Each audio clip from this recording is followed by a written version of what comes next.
მოგესალმებით, მწარე პოდკასტი. ჩვენი მთავარი პარტნიორი არის TBC, ასევე ჩვენი პარტნიორია დეველოპერული კომპანია Nexty. ეპიზოდს წარმოგიდგენთ ტრადიციულად ამბავი ვაინ, ღვინო, რომელიც ისტორიას მოგითხრობთ. პოდკასტის მხარდამჭერია Classroom.G. ეს არის პლატფორმა, რომელზეც მოსწავლეები პოულობენ საუკეთესო მასწავლებლებს, მასწავლებლები კი იღებენ დამატებით შემოსავალს სოფლიოს ნებისმიერი წერტილიდან. და ასევე სპეციალური შემოთავაზებებისთვის შეგიძლიათ ნახოთ პოდკასტის აღწერა. ასევე ჩვენი პარტნიორი არის დანამატების მაღაზია Ketogen.G და მათი გამორჩეული პროდუქტი გონების ოპტიმაიზერი. ჩვენ სტუმარს სჭირდება ძალიან სჭირდება. ჩვენი დღევანდელი სტუმარი არის გიორგი ბაქრაძე, რომელიც ერთხელ ჩვენთან უკვე იყო სტუმრად. მოგესალმებით. მიხაილ დაგვიბრუნებელს დამსმენელს, მეც მიხარია. ძალიან კაი გამოცდილება იყო და ძალიან ვისიამოვნე. კი, შედაშორი ძალიან პოპულარული ეპიზოდი იყო მწარე პოდკასტისა. ჩვენ ჩავიწერეთ მაშინ ინდუსტრიულ რევოლუციაზე ეს ეპიზოდი. და აი დღეს გავს საკითხს უნდა შევეხოთ. პრინციპში აი რაღაცნაირად ვაგრძელებთ ზოგიერთ თემას, რომელიც იქ ნახსენები იყო, ხო? ამ ეპიზოდს მე პირადად დავარქმევდი ერთ ცნობილი წიგნის სათაურს, რომელიც არის რობინსონის და აჯემოღლუს წიგნი, რატომ ვერ აღწევენ სახელმწიფოები წარმატებას. ეს არის ქართულად ნათარგმნი ეს წიგნიც, ნობელის პრემიის ლაურეატია. და აქ არის აღწერილი ძალიან საინტერესო ეკონომიკური წიგნია, რომელშიც აღწერილი ეს რატომ არის ზოგიერთი ქვეყანა და ზოგიერთი საზოგადოება უფრო მდიდარი, ზოგიერთი უფრო ღარიბი, რომელი სისტემა ამართლებდა, რომელი არ ამართლებდა, რა გარემო პირობებმა და ძალიან ბევრმა რაღაცამ განაპირობა ის თუ ვინ როგორ ცხოვრობს, მოკლედ რომ ვთქვათ. და მე მგონი ძალიან საინტერესო თემა არის ზოგადად და ალბათ ერთ-ერთი ყველაზე რთულიც სამშელოდ, იმიტომ რომ არ ვიცი, ამაზე უამრავი თეორია არსებობს ეკონომიკური და ყველა ცდილობს ახსნას რატომ ხდება ესა თუ ეს ამბავი ამდაგვარად, ხო? მაგრამ ამ ეპიზოდის ჩაწერა ჩვენ გადავწყვეტეთ მას შემდეგ, რაც ნობელის პრემიის ლაურეატები ვნახეთ წლევანდელი და იქ გამოჩნდა ესეთი საინტერესო პიროვნება ჯოელ მოკირი, რომელიც მას დაწერა რამდენიმე შესანიშნავი ნაშრომი ეკონომიკის ისტორიაზე, განსაკუთრებით როგორც გიორგი აღნიშნა, ეს არის სიმდიდრის ბერკეტი, ტექნოლოგიის ისტორია, ათენას წვენი, განათლებული ეკონომიკა და ზრდის კულტურა. აი რას იტყოდი აი ამ ავტორის შესახებ და აი რატომ არის ესეთი განსაკუთრებული, რატომ აირჩია შენი აზრით ნობელის პრემიის კომიტეტმა? ხო, საინტერესოა რომ აი ბოლო 2 წელი ნობელის მსახიობის პრემიას იღებენ ეკონომისტები, რომელიც მუშაობენ გრძელვადიანი ზრდის პრობლემებზე. ხო, ანუ აჯემოღლუს და რობინსონის წიგნსაც დაუბრუნდებით და წელს ვინც აიღო არის ჯოელ მოკირი და კიდევ 2 ეკონომისტი, ფილიპ აგიოინი და პიტერ ჰიუიტი, რომელიც ასე გრძელ ეგრეთებული ენდოგენური ზრდის მოდელებს ქმნიან.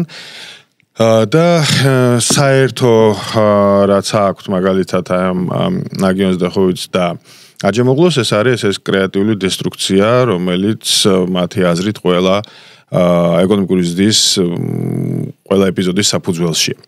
მოკირმა აიღო ის ეკონომიკის ისტორიკოსი არის, ეკონომისტი ისტორიკოსი არის, ასე ვთქვათ. მან აიღო ნობელის პრემია ძალიან საინტერესო იდეებში საბოლოო ჯამში. ეს 4 წიგნი, რომელიც შენ ჩამოთვალე, არის რეალურად ერთი მთლიანი კონცეფციის შემადგენელი ნაწილები. პირველ წიგნში აი ამ ტექნოლოგიის შესახებ ხო სიმდიდრის ბერკეტში ტეტრალოგიასავით არის. ტეტრალოგიასავით. უბრალოდ როგორ არის, პირველი 3-ია და მეოთხე არის პრიკველი რაღაც კუთხით. ანუ პირველ წიგნში უბრალოდ გვხვდება ისტორიას. როგორ შეიქმნა ტექნოლოგიები და ძალიან საინტერესო რაღაცები არის იქ, მაგალითად ჩვენ ყოველთვის ვფიქრობთ რომზე, როგორც მაღალ ტექნოლოგიურ სახელმწიფოზე, კულტურაზე, რომელიც მე დაიკარგა და ეს ცნობილი ფაქტია, მაგალითად, რომ ბრიტანელიდან რო წავიდნენ რომაელები 411 წელს, იმის მერე 2-3 საუკუნე კაფე არ ხდებოდა. ანუ მაგათ დაავიწყდათ სახლების მშენებლობა ქვისგან, ის რაც იყო დაშალეს და აი ეგეთი ის იყო და ფულიც კი აღარ ქონდათ რაღაც პერიოდი, მანამ სანამ თქვათ პირველი საქსური სახელმწიფოები არ გაჩნდა უკვე მე-7 საუკუნის დასაწყისში, ხო, ეს ჩერდიჩი და ვიღაცები. მაგრამ ის ამბობს ეგეთ რაღაცას, რომ სინამდვილეში რომს ძალიან ბევრი რაღაცა არ ჰქონდა და ის შუა საუკუნეები და ჰქონდა კიდეც შენ ეპიზოდი, მაქვია შუა საუკუნეების შესახებ მითებზე, რომ აი Dark Ages არის და ბნელი რაღაცა და სინამდვილეში არ იყო და ძალიან ბევრი რაღაცა გამოგე. ნუ ყველაზე კაი მაგალითია შენთვის ცნობილი, რომ როგორც სამხედრო ისტორიკოსი უზანგი. ხო, რაც არ არსებობდა. საერთოდ შეცვალა სურათი, ხო? ანუ რეალურად რომაელებს ეს არ ჰქონდათ და ამიტომაც იყო ეს ვთქვათ ეტლები და უფრო ვიდრე ან ზუსტი კავალერიაში დარებით რა. ხო, ან ზუსტი კავალერია, იმიტომ რომ მაქვია ფეხებით უნდა უჭერდეთ რაღაც ის თუ გინდა, ხო? მაგრამ ეგ ერთ-ერთი ფოტოშოპს უნაგირით შედარებით გვიანდელი არის რა. ხო. ანუ იმპერიის პერიოდში გაჩნდა რომშიც რა, უფრო რა. ასე რომ აი სერიოზული ხო, სერიოზული ისაა რა თქმა უნდა, ხო და დიდი უპირატესობა იყო. იმათვის ვინც მემბერინს შექმნა, ხო? მაგრამ რაღაცეები ძალიან ბევრი რაღაცა შეიქმნა რომში და დარჩა, მაგრამ მოკირი წერს, რომ სინამდვილეში და რობინსონიც ამას წერს, აჯემოღლუ რობინსონიც ამას წერს, რომ სინამდვილეში იმპერიულ რომში ძალიან დიდი ნაწილი იყო ის, რაც მოიგონეს რესპუბლიკურ რომში და თავისი ახალი ძალიან ცოტა შექმნეს და ან ბერძნებმა და სხვა ცივილიზაციებმა. ან ხო, ან გამოიყენეს ხვებისისა და ის წერს, რომ მაგალითად ძალიან ბევრი რაღაცა შუა საუკუნეებში შეიქმნა. მაგალითად ქარისტის ქვილები, რომელიც გვიანდელი პირველი ქარისტის ქვილი არის, მე მგონი, შემორჩენილი მე-13 საუკუნეში იორკშირში არის ეგეთი რაც გასაკვირია, იმიტომ რომ ნიდერლანდებთან ვასოცირებთ ხოლმე, ხო? ხო, და ეგეთი რაღაცები მექანიკური საათები. მერე ის ამბობს, რომ იგივე ძველ ბერძნებს ჰქონდათ რაღაც ტექნოლოგიები, რომელიც თითქოს უნდა ყოფილიყო საწინდარი რაღაცა უფრო მნიშვნელოვანი, როგორც ჰერონ ალექსანდრიელს ჰქონდა, ეს ქვია ორთქლის სათამაშო რა, რომელიც ტრიალებდა ესეთი ისა, ხო? ანუ იდეაში ეს თუ გააქვს, შენ უნდა მოიფიქრო, როგორ შეიძლება გამოიყენო ეს თქვათ არასათამაშოდ და რაღაცა მექანიკური ჩიტების სამკურნალო რომლებიც ღეროდნენ მაგისტვის, არამედ რაღაცა უფრო მნიშვნელოვანი, მაგრამ არ იყენებდნენ. ხო, ის წერს კიდევ მნიშვნელოვანი მომენტი არის, რომ არის ეგეთი გამოთქმა, რომ necessity is mother of invention, ხო, არის გჭირდება რაღაცა და აუცილებლად, მაგრამ ისტორიას რო გადავხედოთ, ის ამბობს, რომ ყველა საზოგადოებას ეს არ ქონია, ანუ იყო საზოგადოებები, რომელსაც მნიშვნელოვანი რაღაცების ჭირდებოდათ, მაგრამ აი ეს ბოლო ნაბიჯი ვერ გადადგეს და ბევრს წერს ჩინეთზე. ძალიან საინტერესო, რომ ჩვენ ვიცით, რომ ჩინეთში ძალიან ბევრი რაღაცა შევიქმნა, ხო? ხაღალდი, კომპასია, სეისმოგრაფი, პრიმიტიული და ბევრი რაღაცა. და ის წერს, რომ სადღაც მე-15 საუკუნისთვის ჩინეთი მნიშვნელოვნად უსწრებდა ტექნოლოგიურად ევროპას. მაგრამ მერე და ეს არის პრობლემა ჩინეთის, ის ამბობს, რომ იმის გამო, რომ ჩინეთი არის ძალიან ცენტრალიზებული, ერთი ადამიანის გადაწყვეტილებაზე ბევრი იყო დამოკიდებული და მორიგმა იმპერატორმა ჩათვალა, რომ ჩინეთი უნდა დაიხუროს. მაგათ ჰქონდათ ფლოტმა იყო ეგეთი ძალიან საინტერესო ისა მეზღვაური ჯენხე, ხო, ქართულად როგორც არის, ხო? რომლის ფლოტი იყო 300 გემი, ყველა ეს გემი იყო უფრო დიდი ვიდრე კოლუმბის სანტა-მარია და რა მთელი ეს სამხრეთ აღმოსავლეთი აზია, ინდონეზია, ხო, არის თეორია, რომელიც არაა დადასტურებული არაფრით, მაგრამ რომ მივიდა ამერიკაშიც რო ჩავიდა, ხო? მაგრამ შედაშორის ცნობილი თამაში Age of Empires მესამე ნაწილში არის ეგ არის, ხო? იქ მოხდებოდა როგორ უნდა გადაერჩიო თავი რაღაც მე რა ხდება. ხო, მაგის დადასტურება არ არსებობს, მაგრამ არც არაფერი შეუშლიდა ხელს იდეაში. ნუ ვეგაზლებთ რომ შორს არის ვიდრე თქვა ევროპიდან, ხო, მაგრამ მაინც. და მაგრამ უცბად იმპერატორმა, მორიგმა იმპერატორმა გააწყვიტა, რომ ყველაფერი რაც კარგი არის, ისე ჩვენ გვაქვს. ჩინეთი არის, ქვია, პიკი განვითარების და არავისთან ურთიერთობა აღარ გვინდა და მთელი ეს ტექნოლოგიური პროგრესიაც მანამდე მიღწეული იყო, რეალურად შებრუნდა უკან და ბევრი რაღაცა 2-3 საუკუნის მანძილზე ჩინელებს დაავიწყდათ. და ეს არა პირველი ერთადერთი кейსი, რომ ესაც ტექნოლოგიური რეგრესია არსებობს. ხო, ზოგადად რომ ესაც ეკონომისტები ტექნოლოგიებზე საუბრობენ, ყოველთვის ეგეთი ვიგების ისტორიისავით არის, ყოველთვის უკეთესისგან მივდივართ. მაგრამ ტექნოლოგიური რეგრესიის ეპიზოდები არსებობს და ეს მნიშვნელოვნად დამოკიდებული საზოგადოებას. ჩინეთი არის ერთი მაგალითი. იაპონია არის ხო ტოკუგავას შოგუნატმა ისლამური სამყაროც რაღაც დონეზე. ისლამური სამყარო ხო, მაგრამ ისლამური სამყაროს შემთხვევაში ალბათ ძალიან მნიშვნელოვანი ტრიგერი ამისი იყო მონღოლები, რომლებმაც გადაუარეს განათლებულ ისტორიულ სამყაროს. თუმცა სამაგიეროდ აღმოსავლეთ-დასავლეთის კულტურების გაცვლა-გამოცვლას ხელი შეუწყეს მონღოლებმა. ეს ხო. თან ნუ მონღოლებსაც ბევრი რაღაცა ქონდა ჩვენ გვაქვს ეს წარმოდგენა რომ რაღაცა ურდუები და არა საკმაოდ თუნდაც საფოსტო სისტემა რო ავიღოთ ეგეთ საფოსტო სისტემა ევროპელებს არ ქონდათ ხალხურიგებამდე ისიც ქარსაფარი ზოლი რომ მონღოლების გამოგონილი ყოფილა ხო ხო ნუ საკმაოდ საინტერესო ცივილიზაცია ისე იზოლაციონიზმი ზოგადად ძალიან საინტერესოა ამაზე რომ გაამახვილე ყურადღება იმიტომ რომ ეს ხშირად მინდა ხოლმე რომ ეს ვთქვათ რომ ნებისმიერი ტიპის იზოლაცია და მოწყვეტა დანარჩენი ცივილიზაციებისაგან იწვევს ჩამორჩენას აუცილებლად და თავდება ძალიან ცუდი შედეგებით. ამის მაგალითები ძალიან ბევრი გვაქვს ისტორიაში და ამის ყველაზე კარგი მაგალითები არის შორეული აღმოსავლეთის ქვეყნები, როგორც ჩინეთი, იაპონია, ჩრდილოეთ კორეა, თანამედროვე და ასე შემდეგ. პროცესში არის ხო, ხო, მართალია ზოგიერთი მოხიბლა ჩრდილოეთ კორეის რაღაცა რა ქვია, სურათებმა და ვიდეოებმა სუფთა მეტროაო და შემდეგ, მაგრამ ეს არ არის. ჩინეთის ხო დადგმული არის. ჩინეთში ჩასულიყავით მე-18 საუკუნეში, საკმაოდ ნორმალური სახელმწიფო იყო, მაგრამ ტექნოლოგიურად და ბევრი თვალსაზრისით ძალიან ჩამორჩენილი იყო. რამდენიმე ინგლისურმა გემმა მოუგო ბრძოლა მილიარდიან ქვეყანას ამის, ხო და ეხა ხო, ფაქტიურად ეხა ოპიუმის ომები რეალურად იყო მაღალ განვითარებული ქვეყნის ომი და დაახლოებით იგივე რაც თქვა თავის დროზე პისა რომ გააკეთა ინკების იმპერიას ხო 200 კაცამდე იყვნენ და არც კი და ისიც უნდა ვთქვათ რომ ძალიან ჩაკეტი ანუ ეგენი ბუნებრივადაც ახასიათებთ აზიურ ცივილიზაციებს ეგეთი ჩაკეტილობა ჩინეთსაც და იაპონიასაც და ეგ მარტო მე მგონი აი ვიღაცა კონკრეტული პიროვნების გადაწყვეტილებაზეც არ იყო თლა დამოკიდებული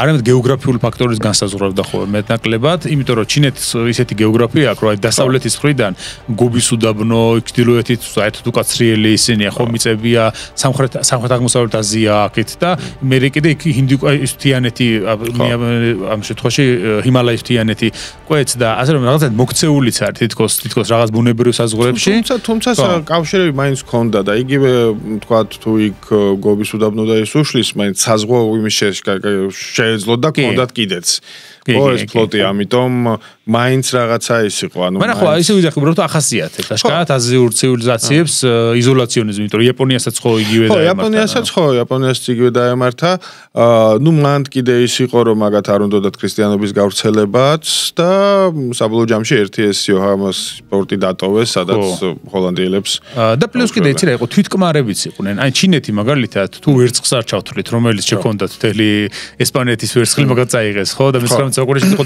დაგროვებული მთელი ვერცხლის მარაგი მაგიტომაც იყო ოპიუმის ომები რომ იქ არ უნდა ვერცხლის გადახდა და დანარჩენ საკითხებში ანუ პრინციპში ყველაფერი თავისი თითქოს ჰქონდა რაც სჭირდებოდა ჩიგნა იძახდა რომ არ ყველაფერი გვაქვს ყველას დიდი ცივილიზაცია ვართ ინგლისელი ეჭი რო ჩავიდა მაკარტის მისია რო იყო 93 წელს 1793 წელს აი ძალიან ისე შეხედეს ამ კაცს რა ეს ვინ არისო და ვიღაცა არც იცოდნენ სად რომელი ქვეყნიდან იყო ჩამოსული და რუკებიც რომ ნახოთ ჩინეთისა უზარმაზარი ჩინეთია ხოლმე დახატული რუკაზე და დანარჩენი ევროპა და ისინი ყველაფერი მოციქნულებია ხოლმე ანუ მაგათი თვალსაწიერში ასე იყო ყველაფერი ასე რომ აი გარკვეულწილად მე მგონია რომ ეს მათ კულტურაშიც რაღაცნაირად შესაძლოა ხო შესაძლოა მე ძირითადად ეს ზედაპირული ინფორმაცია მაქვს მაგათ შესახებ რაი რასაც აი ეკონომიკის ისტორიის ხო თუმცა ეს ძალიან საინტერესო თუმცა ის უნდა ითქვას რომ აიგივე იაპონია რო აიღო ხო მეიჯის რევოლუციის მერე ძალიან სწრაფად გაიზარდა ანუ წარმოუდგენლად სწრაფად გაიზარდა იმდენად რომ 40 წელიც არ გასულა და რუსეთს მოუგეს ომი ამხელა მას პირველი შემთხვევა იმპერიულ ეპოქაში როცა აზიურმა ქვეყანამ ევროპას მოუგო ომი ხო ამიტომ ხო მაინც აი ზოგადად იაპონელები ძალიან უცნაური ხალხი არის და სრულიად განსხვავებული ინგლისურად dedicated არიან რაღაცის მიმართ აი ისა აქვს სულისკვეთება აქვს რაღაცას მოკიდეს ხელი და გადაწყვიტეს ხო რაღაცნაირად თითქოს იციან ერთად შეკურა და ამაზე ბოლომდე მიიყვანა ხოლმე ამ საქმისა მე ეს დაუკვირდი ისე ჩინელებსაც აქვს გარკვეულწილად ეს მაგრამ აი მაშინ რატო ვერ მოხდა ეგ საინტერესო არის ან ჩინეთი ხო შევიდა იქაც ევროპელები იქაც შევიდნენ თან რამდენი ქვეყანა ხო და ნახეს იმათ ტექნოლოგიებს ყველაფერს მაგრამ მაინც ვერ განვითარდა და დიდი ხანი დაჭირდა იმისთვის რომ პროგრესისთვის ფეხი აედგა იაპონიისგან განსხვავებით ხო მე მგონი გაცლებთ რომ ინერციული არის იმიტომ რომ ვეიბერ ძალიან დიდი არის ანუ იაპონია პატარა არის ახლა კი ბევრი ადამიანი ცხოვრობს მაგრამ ზოგადად ზომებით პატარა არის და აი ამ ინფორმაციის სხვა შორის ძალიან საინტერესო რაღაც წავიკითხე არ მახსოვს გვარი მაგრამ სტატია იყო რომელიც იძახის რომ რეალურად იაპონიის მთელი ეს წარმატება ერთი ადამიანის დამსახურება არის რომელმაც მეიჯის რევოლუციის მერე თითქმის მარტო არ მახსოვს მარჯვენა თუ არა, თარგმნა მთელი წიგნები, სამეცნიერო წიგნები თარგმნა იაპონურად და ამათ ძალიან მნიშვნელოვანი საფუძველი ჩაუყარეს მერე იაპონიის ზრდას. აი ვერ ვიხსენებ მაგის გვარს, მაგრამ ისე მახსოვს რომ მე-18 საუკუნის დასაწყისში ქართველი მეფეებიც ჯერ ვახტანგ მე-6 და მერე უკვე მე-18 საუკუნეში ერეკლე მეორე ცდილობდნენ ძალიან რომ უცხოური სამეცნიერო ტრაქტატები თარგმნილი იყო ქართულ ენაზე, მათ შორის აი რამდენიმე შემორჩენილი არის საარტილერიოები. იმიტომ რომ მათ უნდათ რომ ევროპულ სამხედრო საქმეს გადმოეტანათ ესე ვთქვათ საქართველოში განსაკუთრებით არტილერია, რომელსაც ცდილობდნენ რომ მომავლის შეერაღება იყო, ხო? და აი ცდილობდნენ რომ ესენი ეთარგმნოთ გერმანულიდან ითარგმნებოდა ზოგი რუსულიდან ზოგი რაღაც, რომ მე აქ აურებს ესწავლათ. შესაბამისად რაღაცა საფეხურები ამას გავლილიც კი ჰქონდათ.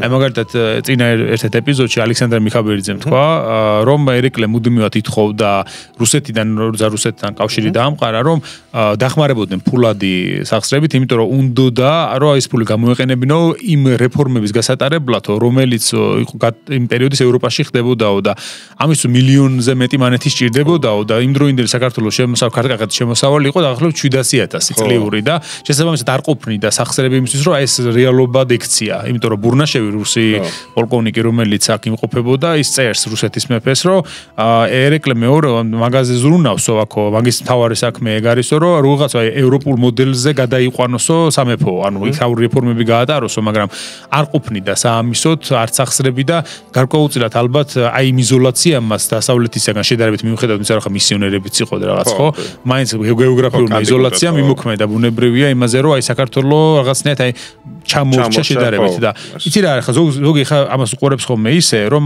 იზოლაციაში საქართველოს იყო ჩამორჩენილი ქვეყანა უბრალოდ და ნუ ამის ასინამდვილეში ეს ზუსტად იმ იზოლაციის ბრალი არის.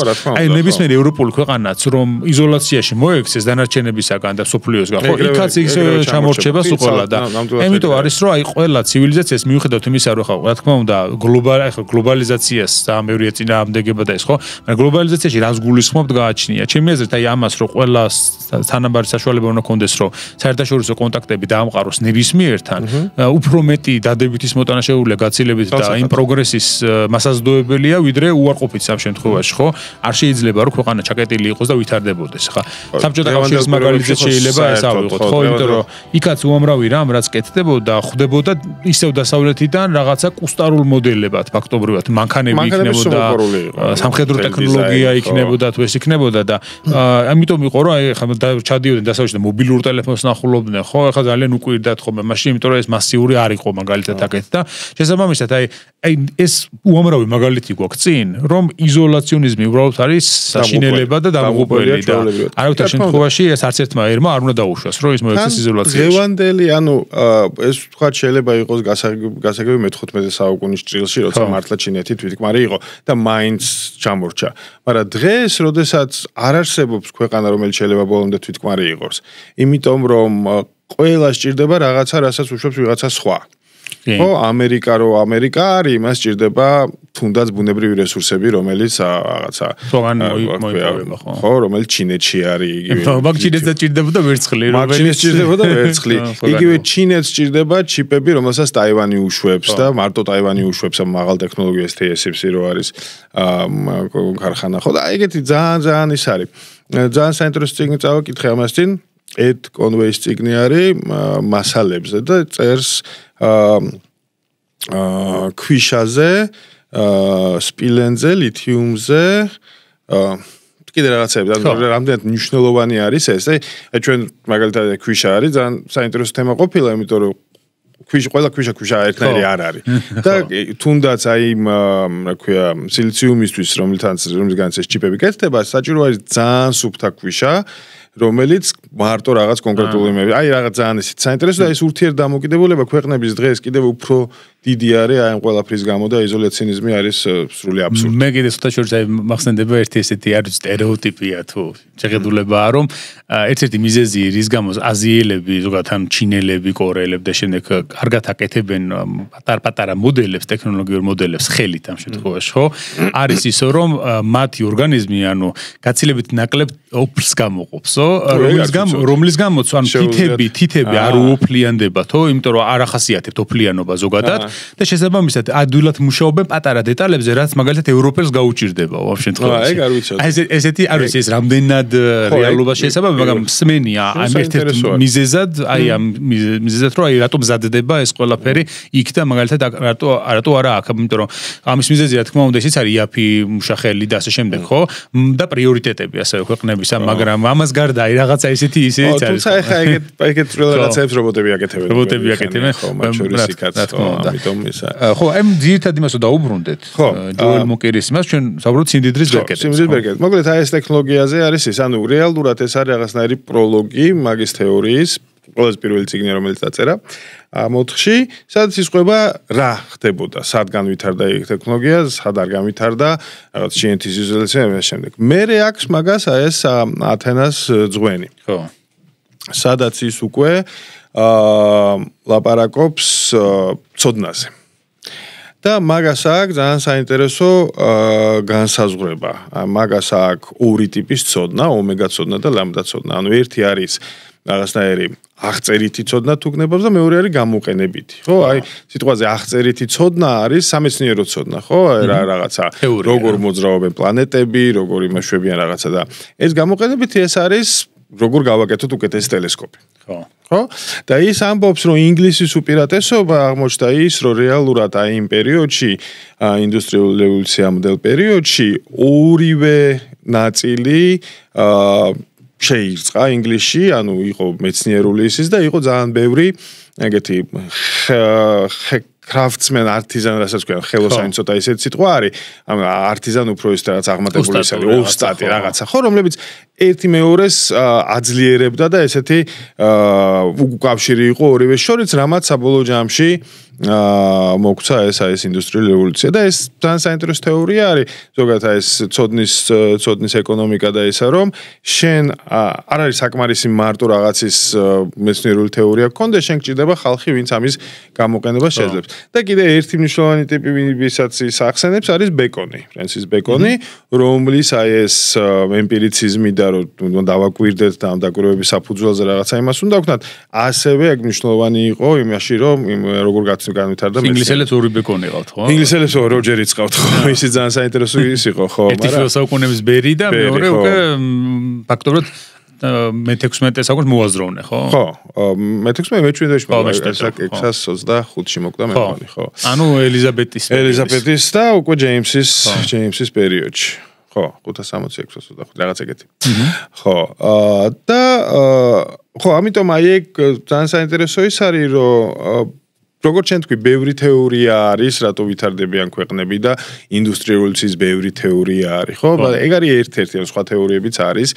მაგრამ ეს არის ერთ-ერთი და საინტერესო არის, იმიტომ რომ ცოდნა არის საფუძველზე. მე ის ამბობს, რომ შემდეგ წიგნებში ის ამბობს, რომ ძალიან მნიშვნელოვანი იყო ეს განმანათლებლობის პერიოდი, enlightenment, რასაც ქვია, როდესაც ამან საბოლოო ჯამში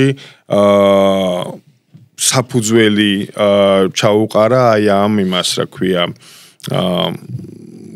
განვითარებას ცოდნის და იმის განვითარებას და ის ამბობს მის ბოლო წიგნში არის ეგეთი ესი რომ ძალიან მნიშვნელოვანი როლი ამაში ითამაშა წერილების რესპუბლიკა იყო ეგეთი ისა როდესაც რეალურად ძალიან ბევრი მოაზროვნე მეცნიერი ფილოსოფოსი ერთმანეთთან კორესპონდენციაში იყო იმიტომ რომ დღეს ჩვენთვის ძალიან მარტივი არის ხო შედიხარ ინტერნეტში და იმეილს გაუგზავნე და ისა მაგრამ აი ეს ხალხი და ეგ არის ვოლტერი მონტესკიუ ნიუტონი ვიღაცები ძალიან ბევრი მაგათ რაღაცნაირად შექმნეს ეს ქსელი და ეს იდეების გაცვლა და დიფუზია რომელიც ხდებოდა ამის შედეგად მონარქებიც იყვნენ ხოლმე მაქსერში ეკატერინე მეორე ფრიდრიხ მეორე და კი ხო ეკატერინე მეორეს ფრანგები ძალიან უყვარდა დიდროს და ემებს დალამერს და იმაწერდა ხო აი ეს ქვია წერილების რესპუბლიკა რომელიც თვითონ ტერმინი საკმაოდ ძველი ყოფილა მისი ფოჯო ბრაჩოლინის ეკუთვნისო ესე ამდენაც მე ვიცი ანუ მე-15 საუკუნის ჰუმანისტ მაგრამ აი თვითონ ეს არის აი მე-17 დასწყისიდან მე-18-მდე აი ეს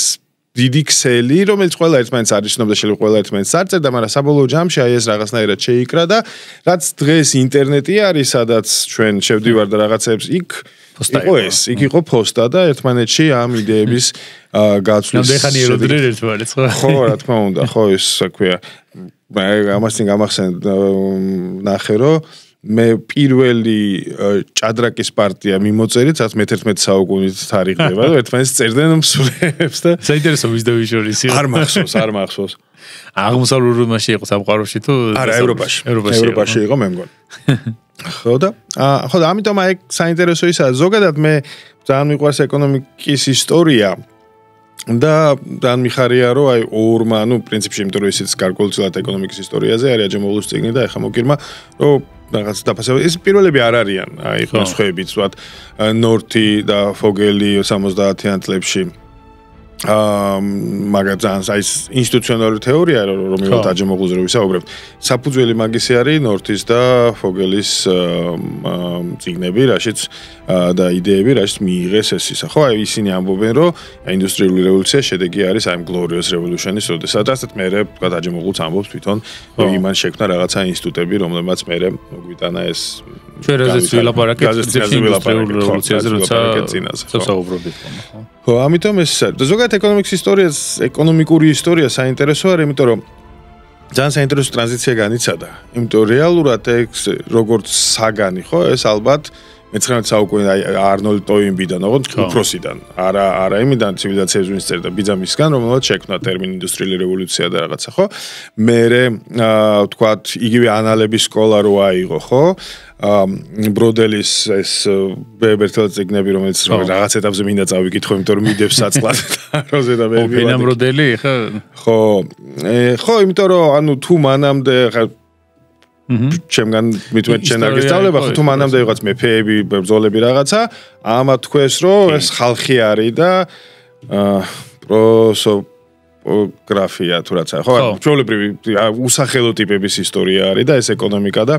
ეს იგივე ბროდელის ეს long dure რო აი გქვია ხვალთაშუა ზღვის არ განაპირობებს ამას ყველაფერს ხო ეს პოზიტივისტური ისტორიოგრაფია იყო მანამდე ეს ლეოპოლდ ფონ რანკე რო ხო არა ფონ რანკეს ისინი ხო ესენი უკვე ანალების სკოლა კიდე აი უკვე სოციალური ფაქტორი ჩემოაქვს სოციალური ეკონომიკური და ასე შემდეგ ხო რომელთაც მე აღმოჩნდა რომ თურმე აი ამ საკითხების გარეშე იმის აღქმა არც ისე ადვილი ყოფილა და ბევრი შეცდომა შეიძლება დაუშვათ ხო იგივე დელბრიუკი სამხედრო კუთხით დელბრიუკმა გააკეთა იგივე ფაქტობრივად რაც ამათმა გააკეთეს აი სოციალური ეკონომიკური ისტორიის და კულტურული ისტორიის კუთხით ხო მე ჟაკლეგოფი იყო მაგის გამოცდილებელი ძალიან საინტერესო ის არის ხო ფულის ისტორია შუა საუკუნეებში აქვს და შორის ძალიან ისეთი კარგი ფულის ისტორია ძალიან კარგია სხვა შორის არის ეგეთი ეკონომისტ ისტორიკოსი პიტერ სპაფორდი რომელსაც აქვს ორი მნიშვნელოვანი წიგნი ერთი არის Power and Trade ვაჭრობაზე და ამაზე და მეორე არის ფული შუა საუკუნეებში და აი ძალიან საინტერესო ის არის ლეგობსაც აქვს ზუსტად იგივე სახელები ხო და ეს ხო და ძალიან ისე ზოგადად ეს ფულის ისტორია კიდევ უფრო საინტერესოა ძალიან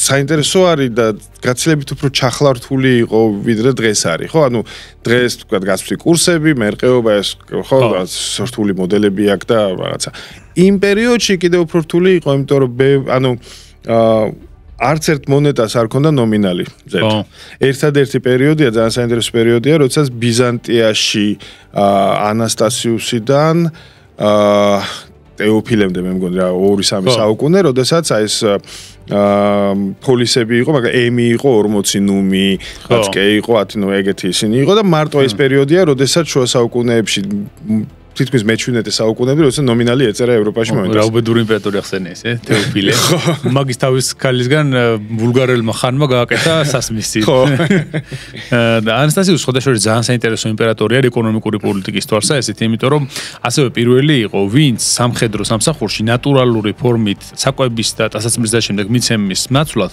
ფულის მიცემა დაიწყო ჯარისკაცებისათვის ანუ მანამდე ბიზანტიაში იყო ქსელი იყო ფაბრიკებისა რომელიც ამზადებდა ტასაცმელს და აწვდიდნენ ამას ჯარისკაცებს და სამგორ ჯამაგირს იმდეს არ უხდიდნენ და ანასტასიუსმა თქვა რომ აი ეს ლოგისტიკურად ბევრად უფრო რთულიაო რომ აი მაგალითად ფრონტზე მიაწოდო ჯარისკაც ყველაფერი ვიდრე იმას ფული კონდეს და თვითონ შეიძინოს და იქ მოთხოვნა რომ ჩდებოდა ადგილობრივ პირობებში მზადდებოდა ყველაფერი შესაბამისად ამით შეამოკლა ესე და ეხა ბოლო პერიოდში ლაზიკის ომს მე ხო დისერტაცია მაქვს ლაზიკის ომზე დასული და ეხა ბოლო პერიოდში ერთ-ერთ მასალაზე მუშაობდი და აი შემამჩნია ესეთი რაღაცა რომ აი ახლო-მახლო ადგილებში როგორ ყიდულობენ ისინი საჭმელს და იარაღს და ასე შემდეგ.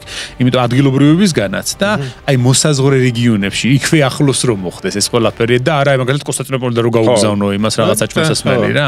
და გაამარტივა ასე ვთქვათ ეს მოცემულობა და მაგის მერე ბიზანტიაში ფაქტობრივად ეგრე იყო სანამ თემების სისტემა არ შემოვიდო და მერე ჰერაკლიუსის პერიოდში და ის კიდე უკვე ფაქტობრივად რაღაც აი მოფეოდალო სისტემის მსგავსი იყო. თლად არა რა თქმა უნდა ბიზანტიაში არ ყოფილა ფეოდალიზმი, მაგრამ აი მიწისფლობაზე იყო გარკვეულწილად უკვე აგებული ის და მერე იქ იცვლება ხო ეს მდგომარეობა. აქვე მინდა ვახსენო ჩვენი პარტნიორები პოდკასტისა.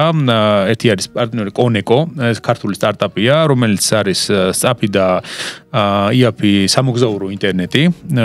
მისი მობილური აპლიკაციით სარგებლობისას თქვენ შეგიძლიათ დამატებითი ფასდაკლებით ისარგებლოთ ნებისმიერ მიმართულებით. დანარჩენი შეგიძლიათ ნახოთ პოდკასტის აღწერაში. ასევე ჩვენი პარტნიორი არის, როგორც გითხარით, კეტოგენის brain optimizer-ი.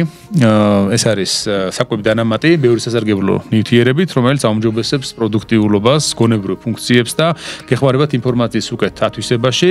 მოკლედ, საქმიანი ადამიანებისთვის არის, ვინც ბევრს კითხულობს და ბევრ საქმეს აკეთებს დღის მანძილზე და აი ტონუსი რომ მისცეს, მოკლედ რომ ვთქვათ, ხა ჩვენ სტუმრისთვის არ არის მაინც და მაინც საჭირო, მე მგონი საკმარისად აქვს ეს ყველაფერი, მაგრამ ბევრს კიდევ დამჯერეთ. მოდი ხა ძირითად საკითხს რომ დაუბრუნდით, ხა ნახეთ რომ ეს ჯოელ მოკირი აი რა ძირითად საკითხებზე მუშაობს.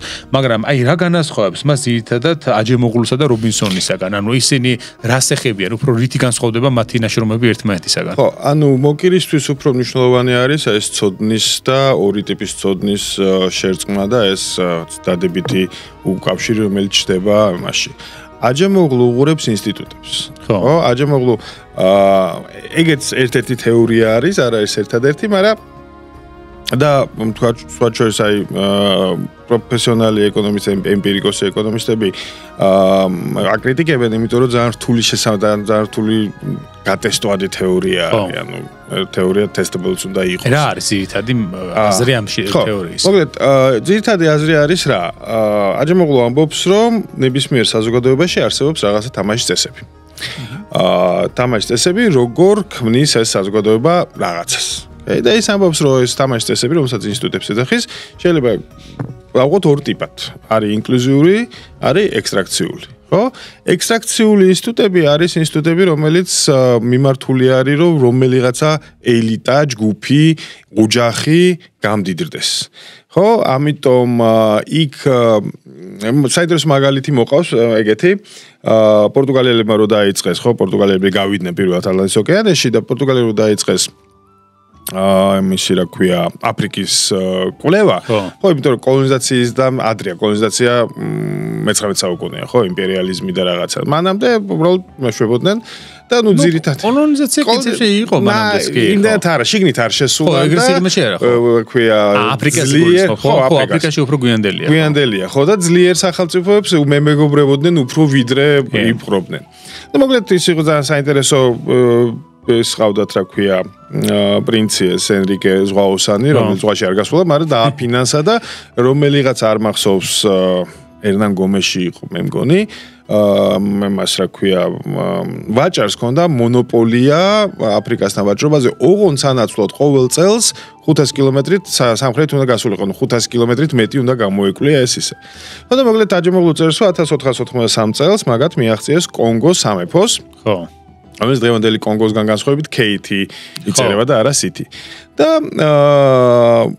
ესეთი მსხვილი სამეფო იყო, განვითარებული შედარებით და უმეგობრდნენ იქა ორ მეფეს, ქვია მოაქციეს, იყო არ მახსოვს მისი აფრიკული სახელი, გახდა ჟოანი მეფე და ის წერს, რომ ბაშნას მეგობრული ის ჰქონდათ რა, პორტუგალიელებს ამათან რაღაცები შესთავაზეს და მათ შორის შესთავაზეს გუთანი და ბორბალი, რომელიც ამ ცივილიზაციას არ ჰქონდა.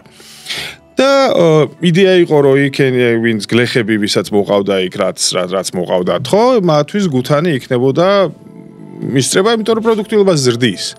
და აჯემოღლუ წერს, რომ არ მიიღეს, არ გამოიყენეს არც ბორბალი, არც გუთანი. და ის ამბობს რატო? იმიტომ რომ ერთი მხრივ გუთანი მნიშვნელოვანს პროდუქტიულობას, მაგრამ ნუ უფრო ძლიერი, უფრო ფიზიკური შრომა არის საჭირო, ხო? და ამ გლეხების სტიმული, ამ გლეხებს არ ქონდათ ამის სტიმული, იმიტომ რომ რასაც ისინი ზედმეტს გამოუშვებდნენ, შექმნიდნენ, ხო? მაინც მეფე წაართმევდა. მაინც დაუტოვებდა იმას, რასაც დროებით უტოვებდა, ერთადერთი სადაც წავიდოდა ეს ქვია, დამღლელი ფიზიკური შრომა და მეტი მოსავალი წავიდოდა ესეო მეფის ჯიბეში და არ უნდოდათ. ხო? ამიტომ ეს ექსტრაქციული ინსტიტუტი არის ისეთი, რომელიც არ ქმნის სტიმულს ხალხში, რომ რაღაცა, თქვათ, გრძელვადიან ინვესტიციებზე იფიქრონ, რომ ვიღაც ბავშვის განათლებაზე იფიქრონ, იმიტომ რომ თუ ეს მაინც წართმეული იქნება, არ აქვს მნიშვნელობა ძალით იქნება წართმეული, მაღალ გადასახადებს დაგიწესებს და ისე წაგართმევს, ხო? მაგას არანაირი აზრი არ აქვს. და ის ამბობს, რომ მოტივაციის ხო, სტიმულის ის არის. ის ამბობს, რომ ერთადერთი, კი არა და პირველი, მე ნელ-ნელა რაღაცები აიღეს, მაგრამ პირველი რაც მაგათ გადაიღეს პორტუგალიებს გამოიყენეს იყო იარაღი, ტოპი. ხო, რისთვის გამოიყენეს გვერდზე ტომებს იპყრობდნენ და მერე ყიდნენ მონებად პორტუგალიელებს, ხო, იმიტომ რომ მონებით ვაჭრობის მნიშვნელოვანი ტრაიკული ნაწილი არის ის, რომ თავად აფრიკელები სხვა აფრიკელებს იმონებდნენ და მერე ყიდნენ იქ, ხო? ზოგადად ის არის, რა ქვია, ეგრე ხდებოდა. საქართველოში იყიდნენ თუ ქართველები მონებად. ხო, საქართველოში ხო. ამას იქონდათ ეპიზოდი, ჩვენი ეპიზოდი. ხო, ამიტომ ეს არის ექსტრაქციული ინსტიტუტები და ის ამბობს, რომ მაგალითად სხვა თეორიებიც არისო ისიც, მაგალითად არის გეოგრაფიული თეორია. ხო, გეოგრაფიული თეორია ამბობს, რომ აი მდიდარი ქვეყნები არიან, ქვია, კირჩხიბის და კაპრიკორნ და თხისქის ზევი და ქვევით. ხო, როგორც ვთქვათ, ჩრდილოეთ ევროპა, ჩრდილო-დასავლეთი ამერიკა, კანადა, ავსტრალია და ღარიბ ქვეყნები პირიქით ტროპიკებს შორის. ხო? და თუ ეს მასე არის, მაშინ არანაირი შანსი არ აქვს რაღაცა შევცვალოთ, ხო, არავის. ხო, ვართ აი ამ ტროპიკულ კლიმატში, ეს სიტყვის საჰარა სამხრეთ ქვეყნები და всё, და არც არაფერი. და ეს ამბობს, რომ ეს გეოგრაფიული თეორია ძველი არის, რა, ჯერ კიდე მონტესკიუ ამბობდა, რომ ის ხალხი, ვინც აი აფრიკაში ცხოვრობს და ტროპიკული, ეს ზარმაცები არიან, ცოტა რასისტული. მე მახსოვს ჰიპოკრატედან მოდიოდეს ეგ თეორია, როგორც ჰიპოკრატე თუ ჰეროდოტე? არა, ჰიპოკრატე.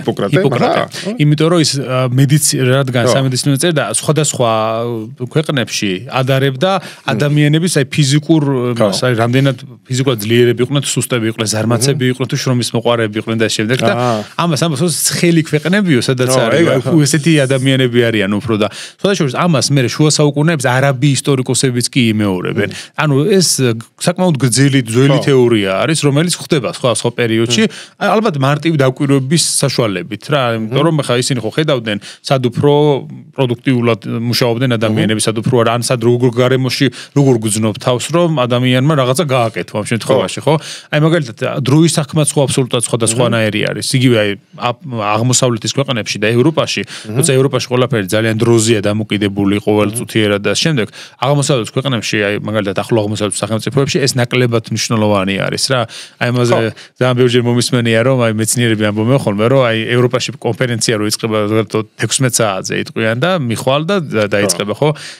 მაშინ ირანში ამბობენ შუა დღეს იქნება და რომ მიხვალ რაღაც შეიძლება 1-3-4 საათის მანძილზე რაღაცა დაიწყოს. ჩვენთანაც ხო არის ეგ ისა, ხო? ჩვენთან არ ვარ პუნქტუალურები, ევროპელებმა მოიგო. ჩვენ ვამბობთ ხოლმე ქართველები ქართული დროით. ხო, GMT-ს ეძახიან მაგას. ხო, ხო არის Greenwich Mean Time Greenwich და ეს არის Georgia Maybe Time.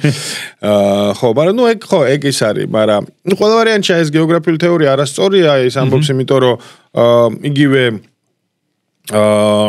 მესოპოტამია ცხელმაში იყო თბილ ეგვიპტე, ხო? ან თქვათ იქ აცტეკები, მაია, მინკები, ყველა ეკვატორთან ახლოს არის, ხო? ამიტომ და მე უბრალოდ შეიცვალა მაგას ეძახის reversal of fortune, ხო? ბედის შეცვლას, ხო? ბორბალი უგუღმა დატრიალებულა, ხო, როგორც არის. ხო? და იმის მერე ეს შეიცვალა, ხო? ამიტომ ეგ გეოგრაფიული თეორია პრინციპში არასწორი არის. სხვა ვარიანტებიც არის, ჯეფრი საქსი არის მაგალითად თავის დროზე კაი ეკონომისტი და ეხა პუტინისტი. სამწუხაროდ ის ამბობდა, რომ აი პრობლემა იმდანთ არ არის გეოგრაფიაში, ანუ განლაგებაში, არამედ იმაში, რომ იქ მაგალითად ტროპიკებში არის უფრო მეტი დაავადება, რომელიც ამცირებს ხალხის პროდუქტიულობას, ხო? სიტყვაზე ყვითელციებს ხელება დინგე ან რაღაც, ნუ ებოლა გასაგებია კლავს, მაგრამ იგივე ისა რა ქვია, ძილის დაავადება რაც არის, ხო? არ ვიცი ქართულად ზუსტად ტერმინი როგორც არის, ცეცრაც გადა.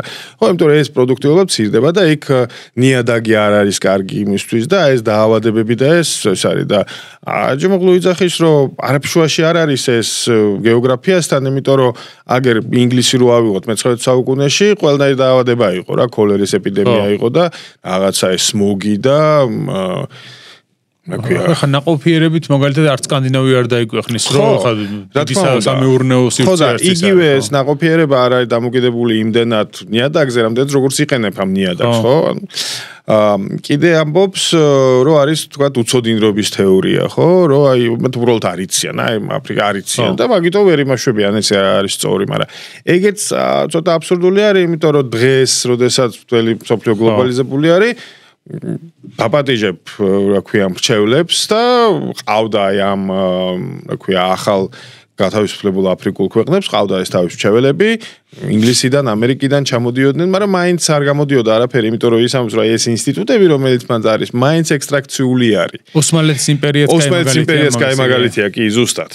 ხო, იმიტომ რომ რაც მაგათ ინსტრუქტორები ყავდათ ჩაყვანილი სხვადასხვა დროს, ხო, გერმანელები, ფრანგები, ინგლისელები, ვერ ჯარს ვერ უშველეს ვერაფერი და ვერაფერს, იმიტომ რომ ის ჯარი ხო იმ საზოგადოების წარმომადგენელი არის და თუ სოციუმი ისეა მოწყობილი, მას გამოხატავს მისი ჯარიც და დანარჩენი სტრუქტურების, ხო, თავისთავად. მაგიტომაც იყო ევროპის ავადმყოფიკაც, ხო, Sigmund of Europe-ს რო ეძახდა. კი არა, ავსტრო-უნგრეთიც იყო რაღაც პერიოდში, მანძილზე, ხო, მე-19 საუკუნის მეორე ნახევარი პრინციპში ისიც ითვლებოდა ხოლმე რა. ხო. იმიტომ რომ ის რაღაც რომოჭმული იმპერია იყო გარკვეულწილად და ალბათ ბიზანტიაც ეგრე იყო, მე უკვე გვიანდელ პერიოდში. ალბათ 1204 წლის მერე. მე ამ ჯვაროსნულ მეოთხე ჯვაროსნულ ლაშქრობამ ხო, ანაქრონისტული სახელმწიფო იყო რაღაც დონეზე რა. თითქოს იმ დროში უკვე აღარ უნდა ყოფილიყო. ხო, მაგრამ ანუ მე არ ვარ ხა ისტორიკოსი ცხადია, მაგრამ მე სულ ისეთ შეგრძნება მაქვს, რომ აი ეს ვენეციელებმა დაიბათ რომ დაიპყრეს მაგის მერე წავიდა უკან. მე მგონი უფრო ანატოლიის დაკარგვის მერე. რაც ანატოლია დაკარგეს, ბიზანტია ყველანაირი რესურსი დაკარგა და უკვე ძალიან დამოკიდებული გახდა სხვაზე. აი თუნდაც ის რაც ანგელოსების დინასტიამ, მე უფრო აი ანგელოსებსაც შეგვიძლია დავაბრალოთ. აი ძალიან ბევრი საკითხია მან. გამ ვენეციელებისა და ჯვაროსნების გარდა პრინციპში ანგელოსების დინასტიაც არანაკლებ მავნებელი იყო მაგ კუთხით, ხო, იმიტომ რომ მათ თვითონ შეპირდნენ ჯვაროსნებს რომ გადაუხდიდნენ თანხას. თუ ტახტზე დააბრუნებდა ამ იმპერატორს და შესაბამისად იმად დააბრუნეს ტახტზე, ამან ეს ფული ვერ მოიძია. და მე ისინი რომელთაც ვალი ქონდა თვითონ გადასახდელი ვენეციელებისა, ქალაქი გაძარცვეს, რომ ეს ვალი გადაეხადათ. პაპას თუ ყველა განკვეთა ეკლესიიდან მთელი ჯვაროსნული ლაშქრობა, მაგრამ ეს რაღაც უშველი და საქმეს, ხო? მანდის იყო ძალიან საინტერესო ტიპი, ენრიკე დანდოლო. ეგა ხო, ვენეციის დროში, ხო, ბრმა და B90 წლის ძალიან საინტერესო ისტორიის არის. ხო, და მოკლედ აი ეგ ის არა, ანუ უცოდინრობის თემაც არ არის, იმიტომ რომ კითხავ და გააკეთებინებს და ის მაგას მოყავს აი ამ კვამე კრუმას, რომელიც განის პირველი განთავისუფლებული ქვეყნის პირველი პრეზიდენტი იყო, იმის ეკონომიკური მრჩევლების მემუარები ვითარი რა და ის ამბობს, რომ ჩვენო ძალიან ხშირად ვეუბნებოდითო, რომ აი ეს უნდა გააკეთო, ეს არის სწორი ეკონომიკური გადაწყვეტილება და ის გვისმენდა უგვეთახმებოდა, მაგრამ მაინც სხვა საკეთებდა. იმიტომ რომ ის მეორე იყო პოლიტიკის story პოლიტიკა. ხო, ეკონომისტებს გვაქვს ეს ამბიცია, რომ აი როგორც ფიზიკა არის, ხო, ეკონომისტებს შურს ფიზიკოსების. ეგ ის არის, ხო? აი ამარტია სენი არის ძალიან საინტერესო ინდოეთი და ინდოელი ეკონომისტი, რომელიც ჰარვარდში არის და წლებია უკვე 90, მე მგონი ცოცხალია კიდე. და მაგას კითხეს პირველად რომ ჩავიდა ჰარვარდში, ახალგაზრდა რო იყო, კარმა რა არისო. ხო. და იმან აუხსნა ესე, შენ თუ კაი ეკონომისტი ხარო, კაი თეზისა გაქვს, კვლევებიო, კაი სტუდენტები გამოზარდეო, შემდეგ ცხოვრებაში ფიზიკოსი იქნებიო რა და შენ თუ ბანძი ეკონომისტი ხარ და კვლევაში არ გივარგა სტუდენტებში, შემდეგ ცხოვრებაში ბუღალტერი იქნებიო რა და ხო და მოკლედ ეს ფიზიკა ხო ხსნის, რა ქვია, მატერიალურ სამყაროს, ხო? ყველაფერს, ხო? ქიმიაც ფიზიკაა, ბიოლოგიაც ფიზიკაა საბოლოო ჯამში. და ეკონომისტებს აქ ამიცია, რომ სოციალურ სიმაში რაც ხდება, ყველაფერი შეგვიძლია ახსნათ ეკონომიკური კანონებით. მაგრამ სინამდვილეში, როდესაც მარქსიც მაგას აკეთებდა, მარქსიც მაგას აკეთებდა, კი, ანუ მარქსი ნიშნულოვანი ფიგურა იყო, ოღონდ არა თავისი ეკონომიკის გამო. ხო, მარქსი ალბათ მნიშვნელოვანი იყო, იმიტომ რომ ის რასაც მარქსი აღწერს, ისაც ენგელსი აღწერს მაგალითად ამ ბრიტანული მუშათა კლასის მდგომარეობა რო აქ ეს ისა, ხო? ეს აბსოლუტურად მართალი იყო, ძალიან ცუდი კაპიტალიზმის პერიოდია ეს და ძალიან, მაგრამ ექსპლუატაციურია. ძალიან ექსპლუატაციურია და ძალიან ის არის, ანუ ეგ მარტო მარქსი და ენგელსი არ არის, ხო? იგივე დიკენსის რომანები რო ვნახოთ, დიკენს არანაირი ვერნერი მემარცხენეობას ვერ დააბრალებს. ესეთი რომელი აქვს ძიმე დრო, ხო, hard times, ხო? ან რაღაცა ბევრია ეგეთი რა, იგივე რაღაცა პატარა დორიტი ან რაღაცა ოლივერ ტვისტი თუნდაც ეს ქვია workhouse-ები და რაღაცები, ხო? მაგრამ მარქსის ლიტერატურამ და იდეებმა აიძულა კაპიტალიზმის შეცვლილი იყო და უბრალოდ კაპიტალიზმიდან ადაპტირებადი სისტემა გამოდგა, რომ დღეს რაც გვაქვს, სადადე დამიწაა, თქვა 19 საუკუნის კაპიტალიზმთან შედარებით. ხო და მოკლედ, როდესაც სწორი პოლიტიკური და არასწორი ეკონომიკა, სწორი პოლიტიკა ყოველთვის ჯობნის სწორ პოლიტიკას და არასწორ ეკონომიკას და მაგას და სწორ ეკონომიკას და არასწორ პოლიტიკას. და ამას ამბობდა ეს რჩეველი რა, იმიტომ რომ ეს გადაწყვეტილება არის, რასაც მოაქვს ხმები.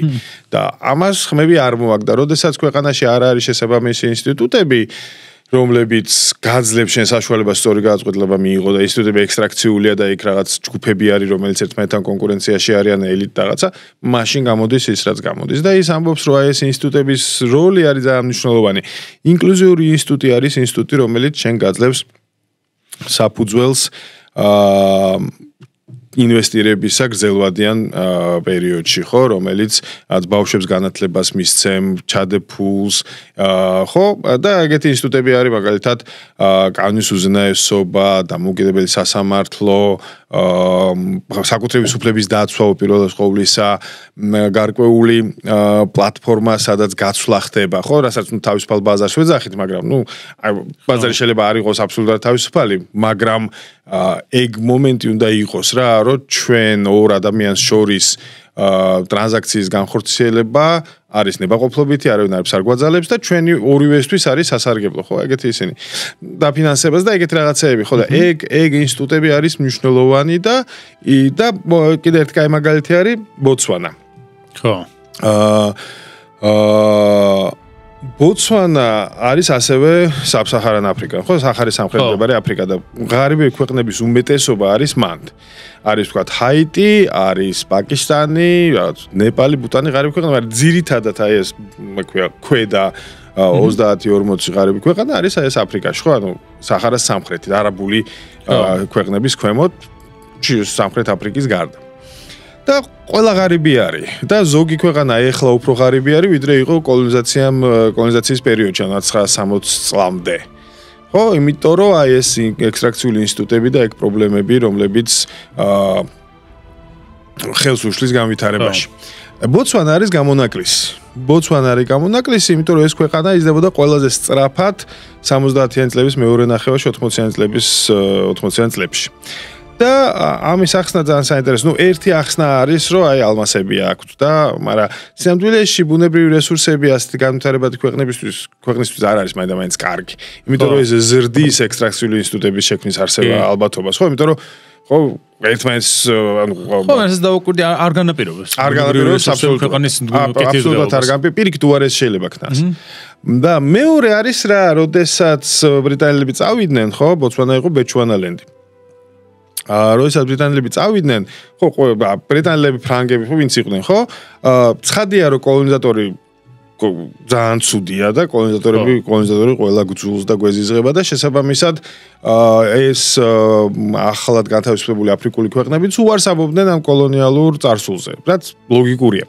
მაგრამ განსხვავებით სხვა ქვეყნებისგან, ბოტსვანამ შეინარჩუნა ინსტიტუტები, რომლებიც ბრიტანეთმა შექმნა, არჩევითი სისტემა, დემოკრატია, ანუ არ დაანგრია სასამართლო, არ დაანგრია ყველაფერი და უბრალოდ უარი თქვა ცუდ ნაწილზე და რაც კარგი იყო, ის შეინარჩუნა.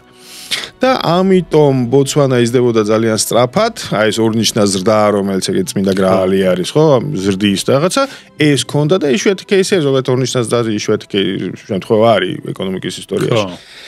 და ამიტომ ანუ ეს ინსტიტუტები, რომელიც მათ შეინარჩუნეს, ინკლუზიური ინსტიტუტები, იყო საფუძველი იმისა, რომ იქ აზრი ჰქონდა რაღაცის შექმნას, იქ აზრი ჰქონდა რაღაცის გაკეთებას, ზრდას და თუ ექსტრაქციული ინსტიტუტები არის, მაშინ არც არანაირი აზრი არ აქვს და შესაბამისად ქვეყანა ვერ გაიზრდება. მე ის მაგალითის მახსოვს.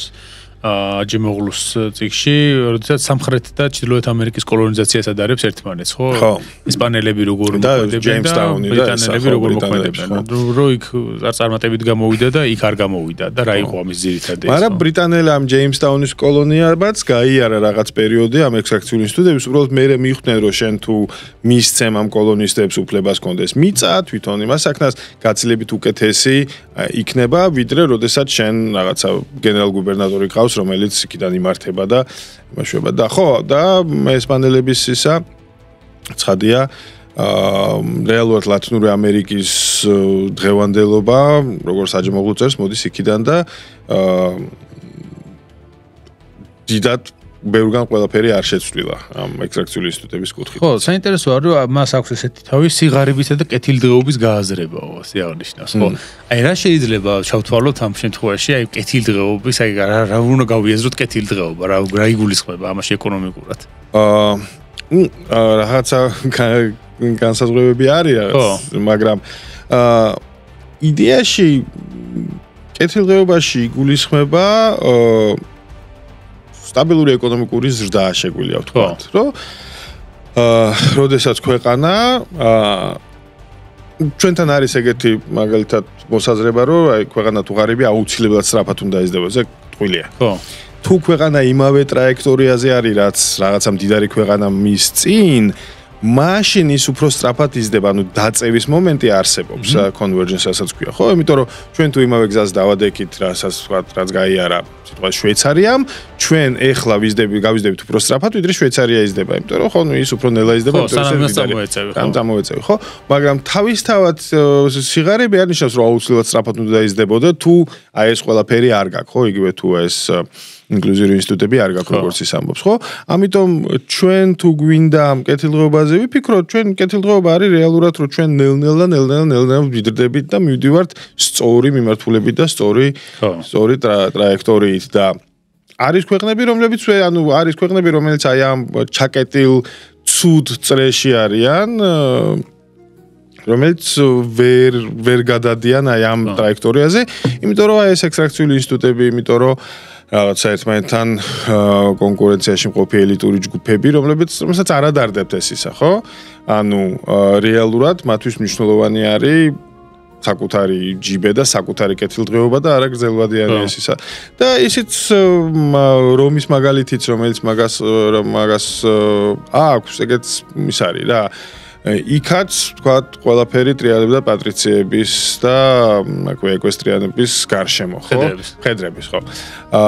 და მაგას მითი იწყებს, რა ქვია, ტიბერიუსის და მერე გრაიხის მკვლელობით, ხო? ტიბერიუს და გაიუს გრაკოსები, ხო? მიწის რეფორმა უნდათ, რომელიც რეალურად ინკლუზიური რეფორმა იქნებოდა, მისცემდა საშუალებას ჩვეულებრივ ხალხს და ეგ არ მოსწონდათ, იმიტომ რეალურად ამით ხო, იმიტომ რომ პატრიციები ფლობდნენ უზარმაზარ მიწებს, რომელსაც ამუშავებდნენ არა თავისუფალი რომაელების, არამედ მონების მონების, ხო. და შესაბამისად მე რომაული ეკონომიკა ამაზე იყო მონათფლობელობაზე გახდა დამკვიდებული თავიდან ბოლომდე. მე სხვადასხვა რა იყო პერიოდი, როცა არაპოპულარული რეფორმების გატარებასაც იწყებდნენ პოპულარები რომში, მაგალითად კეისარი, რომელსაც მიწების დარიგება დაიწყო, ხო? აი მაგალითად პომპეუსის, რომელსაც უნდათ რომ თავიანთი ჯარისკაცებისთვის, რომლებიც კამპანიაში მონაწილეობდნენ, მე მიეცათ მიწები და პრინციპში ეს იყო ხოლმე სამხედრო სამსახურის ჯილდო იყო ხოლმე რომში, რომ საკუთარ მიწას გაძლევდნენ სამხედრო სამსახურში და დაამთავრებდი ამის შემდეგ და რა ვიცი, მაშინ ხა ეგ იყო ძირითადი შემოსავლის წყარო, რაც შეიძლება ყოფილიყო სტაბილური, იყო რომ მიწათმოქმედებისთვის მოგეკიდა ხელი. ხო, ეგ არის. ან მიწათმოქმედება, ან ვაჭრობა, ხო მეტი არაფერი არ ქონდათ მათ. თვალშორის რომზე გამახსენდა მონები ძალიან საინტერესოა, ძალიან მიყვარს ეს ამბავი. მოკლედ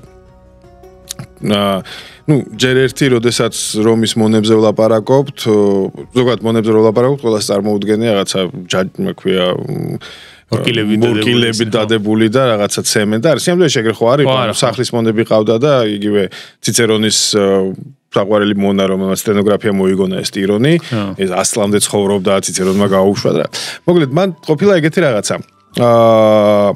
კანონმდებლობით პატრონი არ იყო პასუხისმგებელი მონის საქციელს. ანუ სიტყვაზე მონა გაბრაზდა პატრონს და რაღაცა გადაწვა, ხო, პატრონი ამაზე პასუხს არ აკეთებს. და ამას მოყვა ძალიან საინტერესო ისა შედეგი. ანუ რომში არსებობდა ბანკები, სამეფო სისტემა არსებობდა. სადაც შეგეძლო ანგარიშიც გაგეხსნა და გამოგეყენებინა ეს ანგარიში. ხო, ну, თლათ ჩვენაირი ბანკები არ იყო, მაგრამ ეგ მომენტი იყო. წინამორბედი იყო, ანგარიში ჰქონდა. ამიტომ თუ ქვია ვიღაცას ყავდა მონა, რომელიც ფინანსებში ერკვეოდა კარგად, ის ხსნიდა ამ მონის სახელზე ანგარიშს და ის მონა მერე ამ ანგარიშის გამოყენებით ვაჭრობდა მაგალითად, ხო? თუ ფულს გააკეთებდა, ფული პატრონის იყო. და თუ ფულს დაკარგავდა, პატრონი არ იყო პასუხისმგებელი მთელი თავის ქონებით, იყო პასუხისმგებელი მარტო იმ ფულით. ანუ რეალურად შპს არის ეს. ხო, ჩვენ გვაქვს ეს ისა, რომ შპსები გვიანდელი თემა არის. სიმდეში ჩვეულებრივი შპს არის შეზღუდული პასუხისმგებლობის მონა. ხო, იმიტომ რომ ის არ რისკავს პატრონის ფულს, პირიქით თუ ფული გააკეთა პატრონს მისცემს და თუ არა და ნუ არც არაფერი რა, ცოტა დაკარგა და შედეგი იყო რა, ანუ გარდა ამისა მონას ეკუთვნოდა რაღაცა წილი და ამიტომ დროთა განმავლობაში ის დააგროვებდა ფულს თავის გამოსასყიდად. და кейსებიც არის თურმე, როდესაც ადამიანი თავის თავს ყიდდა მონობაში, ოჯახს რო დახმარებოდა და მე რაღაცა პერიოდის განმავლობაში აი ესეთი ფინანსებში თუ კარგი იყო და უბრალოდ ფული არ ქონდა, იბრუნებდა თავისუფლებას. შეფასებები ძველ რომში.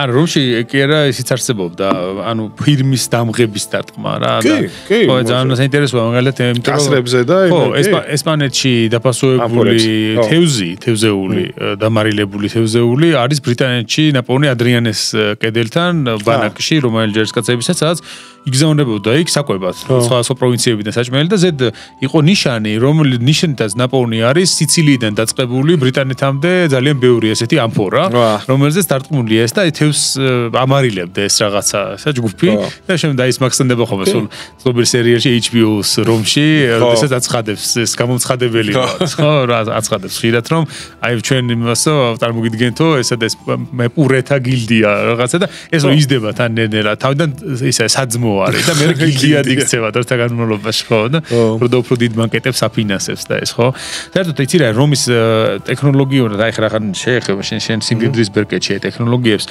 მე ამკითხავს რომზე ასეთი რამ რომ რომაელებმა კი ბევრი რაღაცა ამ ანტიკური ცივილიზაციები გააერთიანეს მაგრამ თვითონ იმდენად ბევრი ტექნოლოგიური განვითარებისთვის ამის მე აღარ გაუკეთებიათ ანუ რაღაცა დონეზე იყო პირველ საუკუნეში ამ შემთხვევაში და მე აღარ გრძელდებოდა ეს პროგრესი იმდენად სწრაფად ხო ხო ნუ მაგათი ახლა რომ ვიხსენებთ ხო აკვედუკები ყველაზე ესეთი რაც სტამბეშტავი რაც დარჩა ალბათ არქიტექტურაშიც არის არქიტექტურაში ხო პანთეონი აი ეს ბაზილიკის ტიპის ნაგებობა და გუმბათიც გარკვეულწილად რომაელებში პანთეონი ხო იგა ყველაზე დიდი გუმბათი არის ბეტონი რომელიც დღემდე რაღაცა ის არის ძალიან გამძლე და ისენი გზები ანუ ეგეთი მაგრამ ხო როგორც შენ თქვი ეს ძირითადად არის აშენებული პირველ საუკუნემდე და ხო და მეც რაც კეთდებოდა იგივე ტექნოლოგია ხო იგივე ანუ იმპერიულ რომს ახალი თითქმის არ შეუქმნია მაგრამ ნუ ძველს კარგად იყენებდა ხო იგივე აკვედუკების და იმის მშენებლობა მეც იყო ან გზების ხო კი შუა საუკუნეებშიც კი ზოგიერთი რამ ისევ იყო გამოყენებაში უბრალოდ რაღაც მომენტებში იყო მართლა რომ რაღაცოდნა დაიკარგა ხა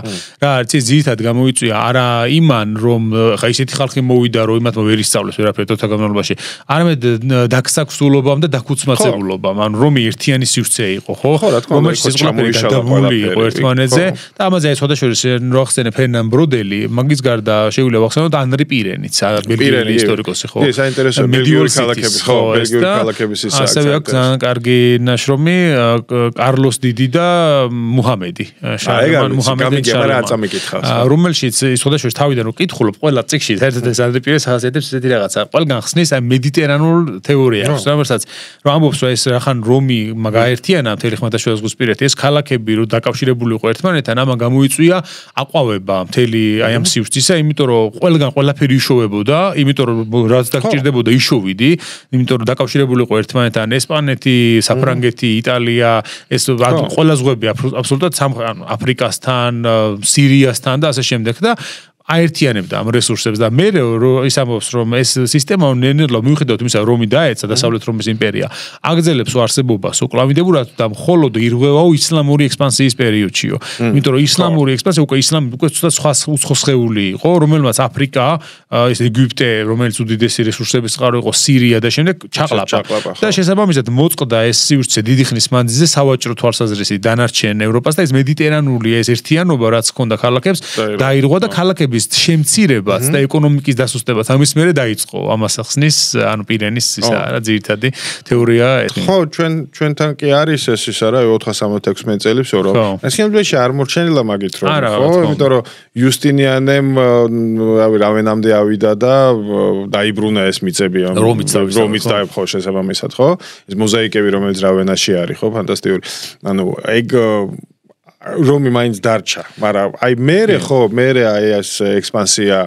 ხალიფატის ექსპანსია აბასიდების უმაიადების ეს ყველაფერი მერე უკვე ხო მერე არღვევს იმას მან კიდე ერთი მნიშვნელოვანი მომენტი იყო რომი ქმნიდა უსაფრთხოებას ანუ პაქს რომანა იყო და შენ ძალიან უსაფრთხოდ მოგზაურობდი გალიიდან ტრანსგალიიდან ცისგალიაში ყველგან და არანაირი ისა კი ცხადი ახლა რაღაცეები ექსცესები არა ძირითადად იყო დაცული და ეგ ძალიან მნიშვნელოვანი არის ვაჭრობის და გზები იყო ეგ ძალიან მნიშვნელოვანია ვაჭრობისთვის იმიტომ რომ ვაჭრობა არ გამოვა შენ თუ ვერ გეშინია მოგზაურობა ქვეყანაში და ამანაც იყო თორსად ეგ მომენტი. ხო, პირ და საწყის შუა საუკუნეებში, სადაც 1000 წლამდე, ხო?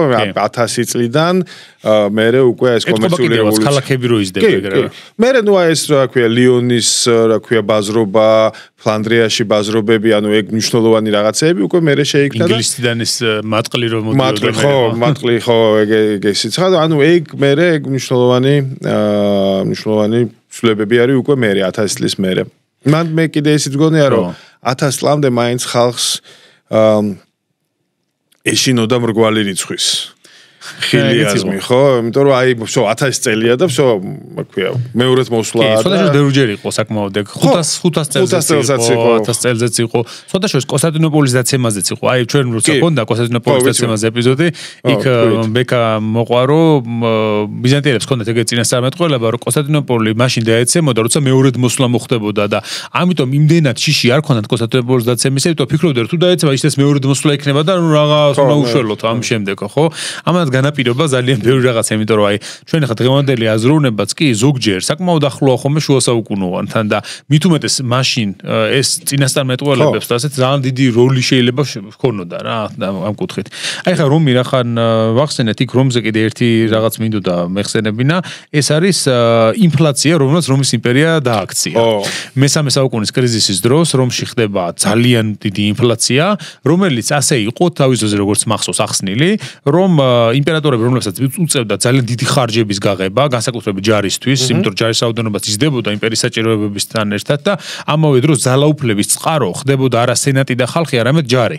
და ამ ჯარს სჭირდებოდა მუდმივად მეტი ჯამაგირი და მაგალითად სეპტიმიუს სევერუსმა და მისმა შვილებმა კარაკალამ და გეტამ, ანუ ამაზე დააყენეს თავიანთი ძალაუფლება, იმიტომ სეპტიმიუს სევერუსმა თავის შვილს დაუტოვა კარაკალას ესეთი აფორიზმი, რომ ჯარისკაცებზე იზრუნე და მეტი არაფერი არ სჭირდებაო და ამანაც ჯამაგირი გაზარდა. მერე დაიწყო კრიზისი ამის გამო, იმიტომ რომ ვერ იხდიდა ამდენ ჯამაგერს და დაიწყეს ოქროსში შემცირება ენისი რაოდენობის ხო ვერცხლისას და ამან გამოიწვია გაუფასურება შემდგომში რომის იმპერიაში, რომელიც ვერავინ ვერ აღმოფხვრა კონსტანტინემდე. აი რა შეიძლება იყოს ამისიც კიდევ სხვა ის თუ არსებობს ამის რეალური მიზეზი. ის იყო სევერუსამდე ვინც იყო დიდი იულიანი იყო საინტერესო რომელსაც მე მგონი იყიდა და მაგრამ მალე მოკლეს. მალე მოკლეს, ეგრევე მოკლეს ხო ძალიან ისეთი სასცილო ტრაგიკული ფიგურა არის ხო. ხო მაგალითად მან როგორ იყო სხვა შორის კონსტანტინემდე დიოკლეტიანემ სცადა ფულის რეფორმა. უორის შედეგი შემოიღო როგორც მახსოვს. ხო და მან საინტერესო არის ანუ რეალურად ეგ ჩვეულებრივი მომენტი არის შუა საუკუნეების ფულში. ფული არის მარტო ვერცხლი. ხო ძალიან დიდი ხნის განმავლობაში სხვა შორის შუა საუკუნეების თითქმის ბოლომდე, მე-13 საუკუნემდე ფული ძირითადად არის ვერცხლი, იმიტომ რომ ოქრო არა კარგი ფული, ოქრო ძვირია. ხო, ამიტომ შენ გჭირდება რაღაცა და ეს ქვია კარლოს დიდის შემოღებული სისტემა 1971-მდე მუშაობდა რეალურად, ხო?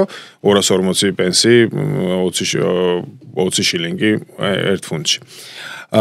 მაგრამ იმის გამო რომ ფული არის ვერცხლი, ფულს, ანუ როგორც ეკონომისტმა როგორც ეკონომისტისთვის ფულს აქვს რამდენიმე ფუნქცია. ერთი არის გაცვლის საშუალება, როდესაც ყიდულობ რაღაცას ფულით, ერთი არის დაგროვების, როდესაც ზოგავ და მერე ყიდულობ და კიდე არის აღრიცხვის ერთეული. ანუ რაში იწერება ფასები. და აღრიცხვის ერთეული მიბმული არის ვერცხლზე.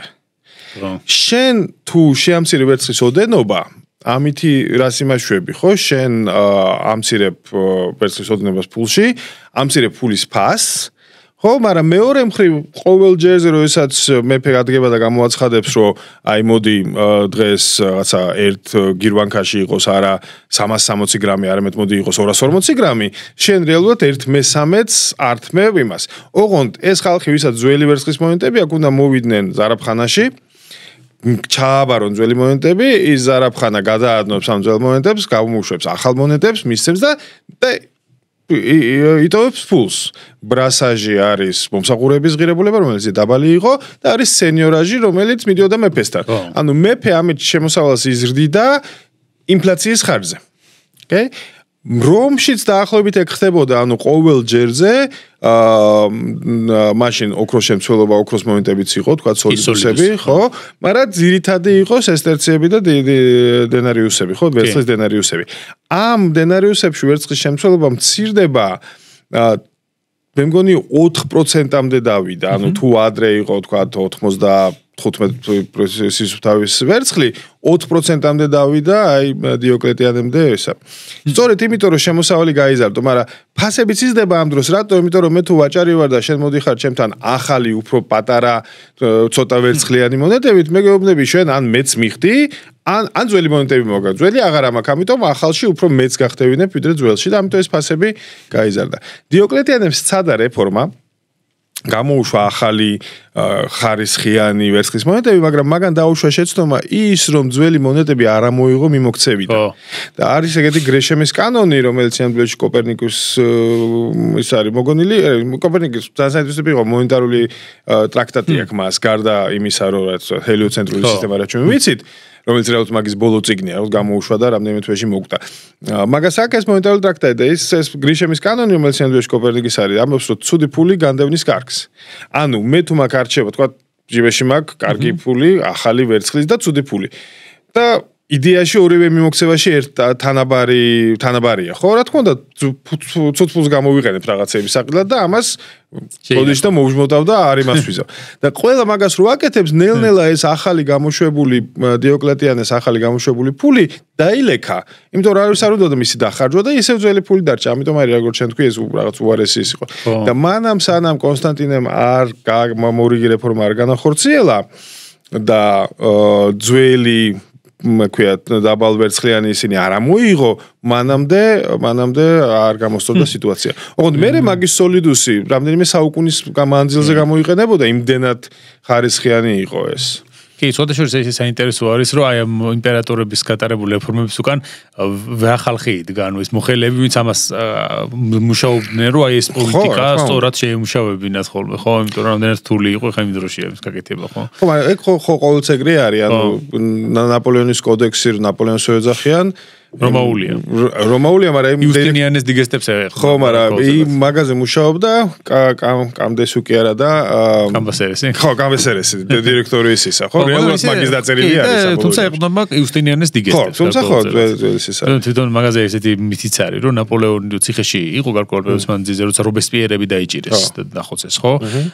მაშინ ციხეში ერთ-ერთი წიგნი ეგდო და იუსტინიანეს დგესტებიო და ერთი თვის მანძილზე სულ ამას კითხულობდა დღე და ღამეო, მეტი საქმე რო არ ქონდა და რო გამოვიდა კიდე ზეპირად ციტირება შეეძლო უმეტესი მის კანონებისაო და მე იურისტებთან რო ქონდა კონსულტაცია, როცა იწყეს კოდექსის სამუშაობა, ძალიან უკვირდათ ამეთ მემუარებში და მე აღნიშნოთ იმათ, რომ ნაპოლეონი ზეპირად ციტირებდა რომაულ კანონებსო. მე ახსნაო, რომ ესე და ესე იყო. ისე თვითონაც ესმოდა, სხვათა შორის კარგად. ბოლო მათემატიკის განხრით იყო, საფრანგეთის აკადემიის წევრი იყო. შესაბამისად საკმაოდ ისეთ საინჟინეროებში დაიწყო ხო მაგან. ხო, მოკლედ აი ფულის ისტორია საინტერესო არის და მე რომ შეხედო ამ პოლიტიკას ძალიან ბევრი მეფე მიმართავდა. ხო, ინგლისში მაგალითად ჰენრი მერუე და მე ედუარდ მაგიშვილი ედუარდ მე-6-ის დროს ინფლაცია წელიწადში იყო 20%, ანუ გაცილებით იმაზე მეტი, ვიდრე ჩვენ მქონია ამ საუკუნეში ვაფშე. ხო? იმიტომ რომ ეს ის ხო, მან ძალიან საინტერესო იყო ჰენრის ეძახდნენ old copper nose. სპილენძვირა. იმიტომ რომ მაგან გამოუშვა ტესტონები, რომელიც შილინგის ანალოგი არის რა, ოღონდ ვერცხლით იყო დაფარული სპილენძისისა და რო იხდი მისი ცხვირი, რომელიც უფრო ის იყო, პირველი წიწდებოდა ხოლმე და ეს იყო. ხო და მოკლედ და ცოტა ხანს დავიწყე მაგას საუბარი. ძალიან რთული სისტემა არის, იმიტომ რომ ყველა ქალაქი თავის იმას უშუალოდ საღვთო რომის იმპერიაში ყველას თავისი რამდენი პატარ-პატარა ის არის და ყველას თავისი ფული აქვს. და როდესაც შენ გადასვლა გვინდა, ხო ჩვენ რომ მივიდივართ აი ჯიხურებში რომ მივიდივართ, ხო? იქ ერთი არაწერია ნომინალი. არის ვისი არის, ანუ და მიხვდე, ანუ წონით უნდა შეადარო, მაგრამ გარდა წონისა შემცველობა შეიძლება იყოს სხვადასხვა. ზოგან არის 92-ნახევრიანი, ზოგან 83-იანი, ზოგან არის ვაფშე ბილონები, რომელიც დაბალი შემცველობის ის არის ვერცხლის, ხო? ამიტომ შენ გარდა იმისა, რომ ფულის ქვია გაცვლა გჭირდება, შენ გჭირდება შეფასება და ასეიერები იყვნენ, არ ვიცი ქართულად რა ქვია, რომლებიც აი რეალურად აფასებდნენ რამდენი არის ვერცხლის შემცველობა ამ მონეტაში და იმის მიხედვით ხდებოდა ამისა. ძალიან და როგორც თქვი, არც ერთ მომენტას ნომინალი არ აქვს. ზომით უნდა ხვდებოდე. ძალიან ბევრი ხშირ შემთხვევაში მონეტა იჭრებოდა, ანუ სტანდარტული მონეტა იყო 1 პენი. მაგრამ ფარდინგებიც არსებობდა, იმიტომ რომ მეოთხედებია შემორჩენილი, ანუ 4-ად იჭრებოდა და 9 პენი, ხო? ანუ ძალიან ის არის რა, ძალიან საინტერესო თემა არის ზოგადად ეს შუა საუკუნეების. ვოლტერ სკოტის აივენჰოში არის მომენტი, როდესაც ებრაელს ვალს უბრუნებს, აივენჰო თავის მეღურეს რო გზავნის გურთს და ის ბოლო მონეტას დაფიქრდება, ხო რვაჩუკო და ამ ფულს შეამოწმებს რამდენად და ის ამის საუბედუროთო მეღურეს კარგი გამოდგა, კაი ახალი მოჭრილი იყო და კაი სქელიც იყო. ხო, მან მერე ყველა ცდილობდა რაღაცნაირად იმას ექნა. მაგალითად ერთი მიდგომა იყო, რომ ცოტას აჭრი. ცოტას. ანუ ვითომ გაცვდა. მაგრამ ბევრ მონეტას ცოტას მოვაჭი, ეს შენ ახალი მონეტა. ხო, გადაადნობ იმას და კიდე ერთი ის იყო ფულის გაუფლიანება, ანუ ეს sweating ერქვა. ანუ ხო ჯიბები ხო არ იყო უფრო ის პატარა ტომსიკები იყო, ხო? იმაში ფულს თუ შეანჯღნებ ბევრს, რაღაცა ნაწილი ვერცხლისა რჩება. და მასე იმაშვებოდნენ. ამიტომ ყოველთვის როდესაც ახალი მონეტები გამოდიოდა, ისინი ყოველთვის უკეთესი იყო ვიდრე წინები და აი ეს ის იყო და ნუ რეალურად აი ეს ჩემ წიგში ვიდეც მაგამ ორემზე ეს ისა ხო, ორემის ძირითადი იდეა არის რომ მართლაც არ აქვს უფლება თავისით შეცვალოს ფულის ისე, იმიტომ რომ ფული არის საზოგადოებისთვის არის. და ის დაჟე იმას ამბობს, რომ აი ეს debasement-ი, ანუ შემცირება ვერცხლის შემცველობისა, მევახშეობაზე უარესი არისო, რაც იმ დროინდელ ევროპაში ძალიან ისე თამამი გამონათქვამი იყო, მით უმეტეს რომ თვითონაც ეპისკოპოსი იყო, ხო და სპარტელები გამახსენდა ამაზე, არსებობს ეგეთი გადმოცემა ლიკურგეს კანონების შემდეგ, რომ შემოიღეს რკინის ძალიან დიდი ზომის ფულები, რომ არავინ არ გამდიდრებული იყო სპარტაში და 9 კილოგრამს იწონიდა ერთი ისა და ნომინალი დაახლოებით და ზურგით უნდა ეთრიაო, იმასო რომ იქამდე მიეტანაო და ყველა ხვდებოდა ვაკეთებდა ფულს, ასე ვთქვათ, ამით რომ გამოტენილი უნდა ქონოდა მთელი სახლი, მაშინ ამით რომ სინდირზე დაეგროვებინაო. რაც ხოდაშორის არ აღმოჩნდა სიმართლე. არ აღმოჩნდა, იმიტომ რომ სპარტული მონეტები, იგივე ძველი მე-6 საუკუნის და უფრო აქეთ, ახლა მე-4 და არის ნაპოვნი ძალიან ბევრგან საბერძნეთის ტერიტორიაზე, კარგად მოჭრილი ვერცხლის მონეტებიც არის, ბრინჯაოსის და შემდეგ, რომელსაც იყენებდნენ აქტიურად ისინი, ასე რომ ეგ ტარკოს და მითი არის, გარკვეულწილად და სპარტელებიც აი მაგაცა მკაცრ ხასიათზე და აი წეს შეულებებზე უსვამს ხას, რომ აი თითქოს აი სპარტაში ასე და ესე იყო, თუმცა არქეოლოგიურად არ დასტურდება ეს მომენტი. სხვაჩვენს ეგ კი მითია, მაგრამ შვედეთს ჰქონდა ეპიზოდი მე-17 საუკუნეში, როდესაც სპილენძის სტანდარტი იყო, ანუ ხო, ანუ ოქროს სტანდარტი ფულის მიბული ოქროთი, მაგათ თქვენ სპილენძის სტანდარტი და იმის გამო რომ სპილენძი ძალიან იაფია რკინის არ იყოს, მონეტები იყო ვებერთელი, ყველაზე დიდი მონეტა რომელიც ოდესმე გამოშვებულა, იწონის 19 კილოგრამს. 10 დოლარი არის, აი ეგეთი დიდი 60 სანტიმეტრიანი რეალურად სპილენძის ნაჭერი არის. იმდენად ის არის, რომ მონეტის, ანუ თელ იმაზე გამოსახულება არ არის და კარტში ხუთიანი რო არის, ეგ არის კუთხეებში და შუაში აქვს ისა დამღა. და ხო, მაგრამ მე მივხვდი რომ სისულელი არის, იმიტომ რომ რაღაცა მსხვილი რამდენად დიდი ღირებულებისა იყო ეს. არც იმდენად რა. ხო რა და აი გაგრას დიდი ღირებულების საყიდლად რომ აბსოლუტური უაზრობა არის, რაღაც პერიოდი არსებობდა, მაგრამ ეს ადიდალერი არსებობს და აი ხა ამ წიგნის ძირითადი თემა მაინც არის ის ხო რატომ ერაღწევენ სახელმწიფოების წარმატებას. აი ჩვენ მაგალითზე რა შეგიძლია მოკლედ რომ თქვა საქართველოს მაგალითზე ამ კუთხით რა რამდენად მივახციეთ ჩვენ წარმატებას ან რამდენად პერსპექტივა გვაქვს ეკონომიკური თვალსაზრისით. რა ეკონომიკურად. ხო, ეგ ცოტა რთული საკითხი არის. მაგრამ ჩვენც იგივე კანონებს ვექვემდებარებით, ანუ თუ ეს თეორია სწორი არის, ჩვენ გვჭირდება იგივე ინსტიტუტები, ინკლუზიური ინსტიტუტები, რაც ყველას გასაზრდელად. ამიტომ რეალურად ამ ინსტიტუტების შექმნაზე ან გაძლიერებაზე უნდა ვზრუნავდეთ. ექსტრაქციული არ უნდა იყოს, ხო? და ექსტრაქციული არ უნდა იყოს არანაირად. და შორის მახსოვს აი ძალიან დიდი ხნის წინ ერთი გერმანელი ბიზნესმენი იყო ხოლმე საქართველოში, რომელიც აგარაში ფლობდნენ ხოლმე ქარხანას. ჰიპის ქარხანა იყო ხოლმე აგარაში, რომელიც ბავშვის სკვებას რო. და ეს კაცი იყო ბავარიელი ბარონი იყო, ფრაიჰერი და ჩამოდიოდა ხოლმე და აკვირდებოდა პროცესს, ანუ ხილის შეძენის და შემდეგ რომ მე საკვები დაემზადებინათ და მაშინ მახსოვს რომ მე ქარელში მე 11 კლასელი 12 კლასელი და არავინ ინგლისური არ იცოდა ამ აგარაში და წამიყვანეს რომ ამ ეს კაცი დამელაპარაკებოდი და თქვა გაგვიყვანა ასამდე რაღაც გვეჩვენებინა ისტორიული ძეგლები და ასე შემდეგ და ესეთი რაღაცა მითხრა მაშინ საუბარში მან რომ საქართველოში ერთი პრობლემაა რომ ეს დავაკვირდები რომ ხალხო ფულსო არ უჩერებენო რა ანუ ესეთი რაღაცა მითხრა ანუ ხალხო ფული უნდა დაუტოვოს სახელმწიფომ რომ მე ხალხი გამდიდდესო საზოგადოებაო და ანუ გარკვეულ ფაქტორებად აი ხა ხვდები რაზეც საუბრობდა ფაქტობრივად ამ ექსტრაქციულ პოლიტიკაზე საუბრობდა ზუსტად ისიც რა ამას ამბობდა რომ ანუ მეტი გასაქანი უნდა მიეცესო ადამიანს ფულის საშოვნელათო რომ მე თლიანობაში კეთილდღეობის ხარისხმა მოიმატოს ქვეყანაშიო რა ამას მეუბნებოდა და ეხლა როცა წავიკითხე მე ეს ციგნი მე მივხვდი რაზე ლაპარაკობდა კარგად ის კაცი რა ამის შემდეგ ხო ნუ ეგ აუცილებელი არის ეგ მნიშვნელოვანი არის რომ ანუ ადამიანს უნდა კონდეს სტიმული გრძელვადიანი განვითარების თუ ეგ სტიმული არ აქვს მაშინ არც გრძელვადიანი განვითარება გვექნება და ნუ აი ის მაგალითები რაც აჯამოღლუს აქვს ძალიან კარგად ახსენებს ან თუნდაც იმას ხშირად აღნიშნავენ ხოლმე ახლა რომ აი ეკონომიკური ზრდა გვაქვს და რატო არ ეტყობა ეს კეთილდღეობასო ხო ეგ ერთი მნიშვნელოვანი მომენტი არის რომ ეკონომიკური ზრდა როგორ ანუ შეიძლება იყოს ეკონომიკური ზრდა მაგრამ არ ეტყობოდეს კეთილდღეობაზე ხო ეკონომიკური ზრდა დაგროვებითი არის, ანუ თქვა თუნდაც 2 და 3 წელი მაღალი ზის არნიშნავს, რომ ყველას შეიძლება დაეტყოს რა. ამიტომ როდესაც ამაზე ვსაუბრობთ, უფრო გრძელვადიანი პერიოდი უნდა ავიღოთ. და გარდა გრძელვადიანი პერიოდისა ჩვენ შეიძლება ვერ ვამჩნევდეთ რა. აი ყველაზე კაი მაგალითი ამ ხრივ არის ონლაინ ვაჭრობა. ხო.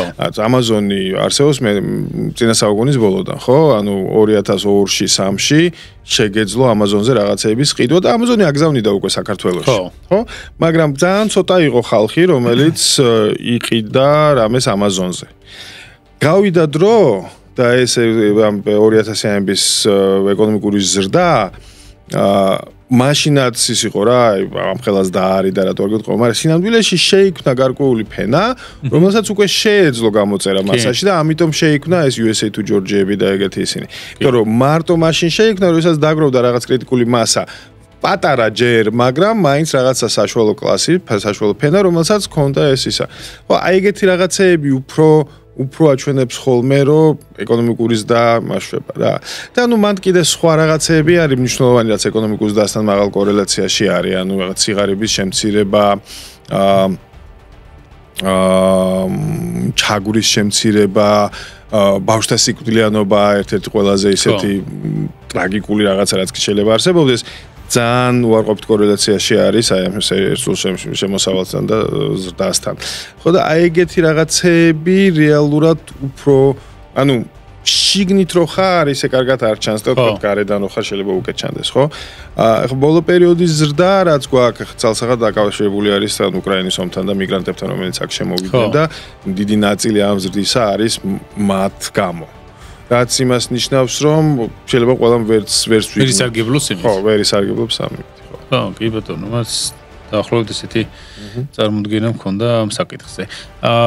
აი რა შეიძლება რომ ჩვენ მსმენელს ურჩიოთ ამ საკითხებს დასაკითხად. გარდა წიგნებისა, არის მაგალითად დარუნ აჯემოღლუს და ჯეიმს რობინსონის რატომ ვერ აღწევენ წარმატებას სახელმწიფოები. აი შენ ტოპ 3 წიგნს რა სიტყვოდი ეკონომიკის ისტორიაზე. ტოპ 3 წიგნი? თუნდაც აი მოკირს მე ტექნოლოგიებს ამ სიმდიდრის ბერკეტს ვურჩევდი, იმიტომ რომ ინფორმაციულია ძალიან. ხო. იდეაში ეს 4-ვე წიგნი არის ერთი კონცეფცია და ყველა მნიშვნელოვანი არის და საინტერესო, მაგრამ პირველი არის ინფორმაციული და ძალიან საინტერესო, ვისაც ტექნოლოგია აინტერესებს, სიმდიდრის ბერკეტი, ვის არ ვიცი, მე მგონი არა ის ნათარგმნი ქართულად, The Lever of Riches ქვია, ვისაც ტექნოლოგია აინტერესებს, იმათვის განსაკუთრებით საინტერესო იქნება, რომ უამრავი ინფორმაცია არის და საინტერესო. ხო, წარმოდგენას მისცემს ყველაფერზე. წარმოდგენას მისცემს ყველაფერზე. საინტერესო წიგნი არის გრეგორი კლარკის Farewell to Alms ქვია. ანუ დამშვიდობება, ქვია, სიდუხჭირესთან, როგორც არის, რომელიც კიდე ერთი თეორია არის ინდუსტრიული რევოლუციის და იმას ძალიან საინტერესო ის აქ ის ამბობს, რომ რეალურად ბრიტანეთში რატომ მოხდა ეს ინდუსტრია არის შედეგი ევოლუციისა. ის ამბობს, რომ მაგის ძირითადი იდეა არის, რომ მდიდრებს უფრო მეტი შვილი ყავდათ. მაგრამ იმის გამო რომ ძირითადი ქონება ერთს რჩებოდა, დანარჩენები და ღარიბებს ცოტა შვილი ყავდათ. დანარჩენები სოციალურ კიბეზე ქვევით მოდიოდნენ. ღარიბები ვერ აჩენენ იმენ ბავშვებს, რომ თავისთავი ჩაენაცვლებინათ და ეს იყო ეს დაღმავალი სოციალური მობილობის სისა. ოღონდ ეს ხალხი ქვემოთ რომ მოდიოდა, თან მიჰქონდათ თავისი კლასის გენეტიკური ისინი. მაგალითად, უფრო მეტი თმენა, რაც უფრო დაბალ საპროცენტო განაკვეთებში აისახება, განათლება, ნაკლები, მიდრეკილება, ძალადობის მიმართ და ასე შემდეგ და ნელ-ნელა შეიქმნა ეს კრიტიკული მასა განათლებული ხალხისა, რომელმაც მერე შექმნა ინდუსტრიული რევოლუცია. აი ეგეთი ისტის აქვს მაგას რა. ეგ საინტერესო წიგნი არის. ისე ეგ საინტერესოა რომ აი მაგ შემთხვევაში ხო ეგრეა რომ დიდ მეტი შვილები ყავდა და რატომ არის უმეტეს შემთხვევაში რომ პირიქით არის ახლა. ეხლა ეს ის არის. ნუ ეხლა დაკლები შვილი ყავთ დიდებს, მაგრამ გაცლებით მეტ ყურადღებას უთმობენ. ეგ ის არის. ეკონომიკაში არის ერთი ცნება მდარე საქონელი, როდესაც შემოსავალი იზრდება და ნაკლებს მოიხმართ, აი როგორც საზოგადოებრივი ტრანსპორტი მაგალითად. ხო და გარი ბეკერის იდეა არის ის, რომ ბავშვები არის მდარე საქონელი. ჩვენ რო შემოსავალი გვეზდება, ჩვენ გაცლებით მეტი შესაძლებლობა გვეძლევა ამ შემოსავლის დახარჯვისა და ამიტომ აქცენტი ბავშვებზე აღარ ხდება. ცოტა ბავშვი არის, მაგრამ იმათ ვაძლევთ ყველაფერს, რაც კი შეგვიძლია. ხო. კიდე ერთი გავრცელებული აზრი არის ის, რომ ბევრი ბავშვი რო ყავდათ ადრე, რაღაც კუთხით იყო დაზღვევა რა, იმიტომ რომ რაღაც ნაწილი მაინც მოკვდება და ჯობია ბევრი ყავდეს. ცოტა ცინიკური ის არის, რა თქმა უნდა, მაგრამ რა ესეც არის. მე დღევანდელ პერიოდში ქორწინება უფრო გვიან ხდება. ხო, იმიტომ რომ ქალების და კაცებიც კარიერაზე უფრო ზრუნავენ, სწავლა, კარიერა და მერე, რაც იმას ნიშნავს, რომ თუ თქვათ 30-ს მერე ქორწინდები, ბევრი ბავშვი ვერ გეყოლება, ხო? ისევ და ისევ 1, 2, 3 ბავშვი მაქსიმუმ და მერე ეს. ამიტომ ხო, შეიცვალა მიდგომა ეს. იმიტომ რომ ალტერნატიული დანახარჯი უფრო დიდი არის. ბევრი სხვა რაღაც გაკეთებაც შეგიძლია და ამიტომ ბავშვების რაოდენობაზე ახდენს ეს გავლენას.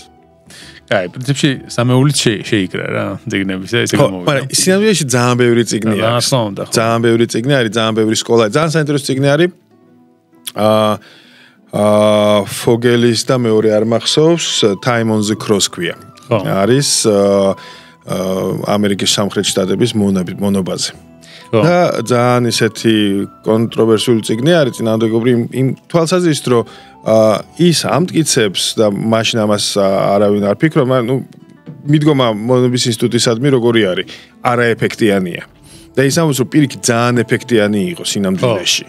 ძალიან ეფექტიანი იყო მონების შრომა, სინამდვილეში ის სურათი რაღაცა ბიძია თომასი, რომელიც ეგეც არასწორი არის.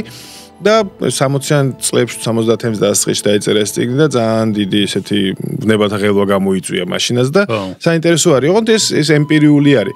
ხო, თავიდან რაზეც დავიწყე საუბარი ეს ტრანზიცია, ხო? თუ ადრე ეკონომიკის ისტორიას წერდნენ ისტორიკოსები, დღეს წერენ ეკონომისტები.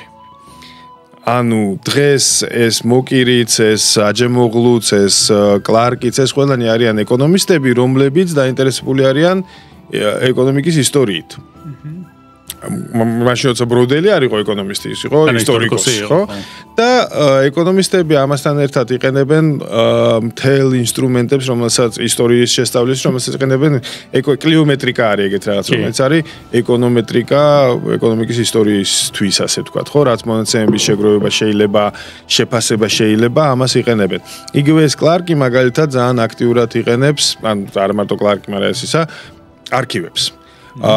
მრევლის ჩანაწერებს, იმიტომ რომ იქ არის ყველაფერი, ხო, დაქორწინება, აქვეა ნათლობა, სიკვდილი. ხო, შუა საუკუნეების, ხო, კი. სამწუხაროა, რომ ჩვენთან არ არის ამის აქტივები. სამწუხაროა, ხო. ეგ ფაქტორი საშუალებას არ გვაძლევს ჩვენ, რომ აი დაზუსტებით ვიმსჯელოთ დემოგრაფიაზე, მაგალითად, ეკონომიკაზე იმ პერიოდისა, სადროგო ურბანიზაციის მასშტაბებზე და ასე შემდეგ, ხო, ძალიან სერიოზული და ხო და ინგლისის პლუსი კიდე ეგ არის, რომ ყველაფერს ინახავენ. თან მაგათ ინგლისის ტერიტორიაზე მნიშვნელოვანი კონფლიქტები პრაქტიკულად არ ყოფილა, ხო? 1066 წლის მერე იყო ბარდების ომი და იყო რევოლუცია, მე ქვია კრომველი, всё. მეტი ისეთი არაფერი, ისეთი განსაკუთრებული არ ყოფილა.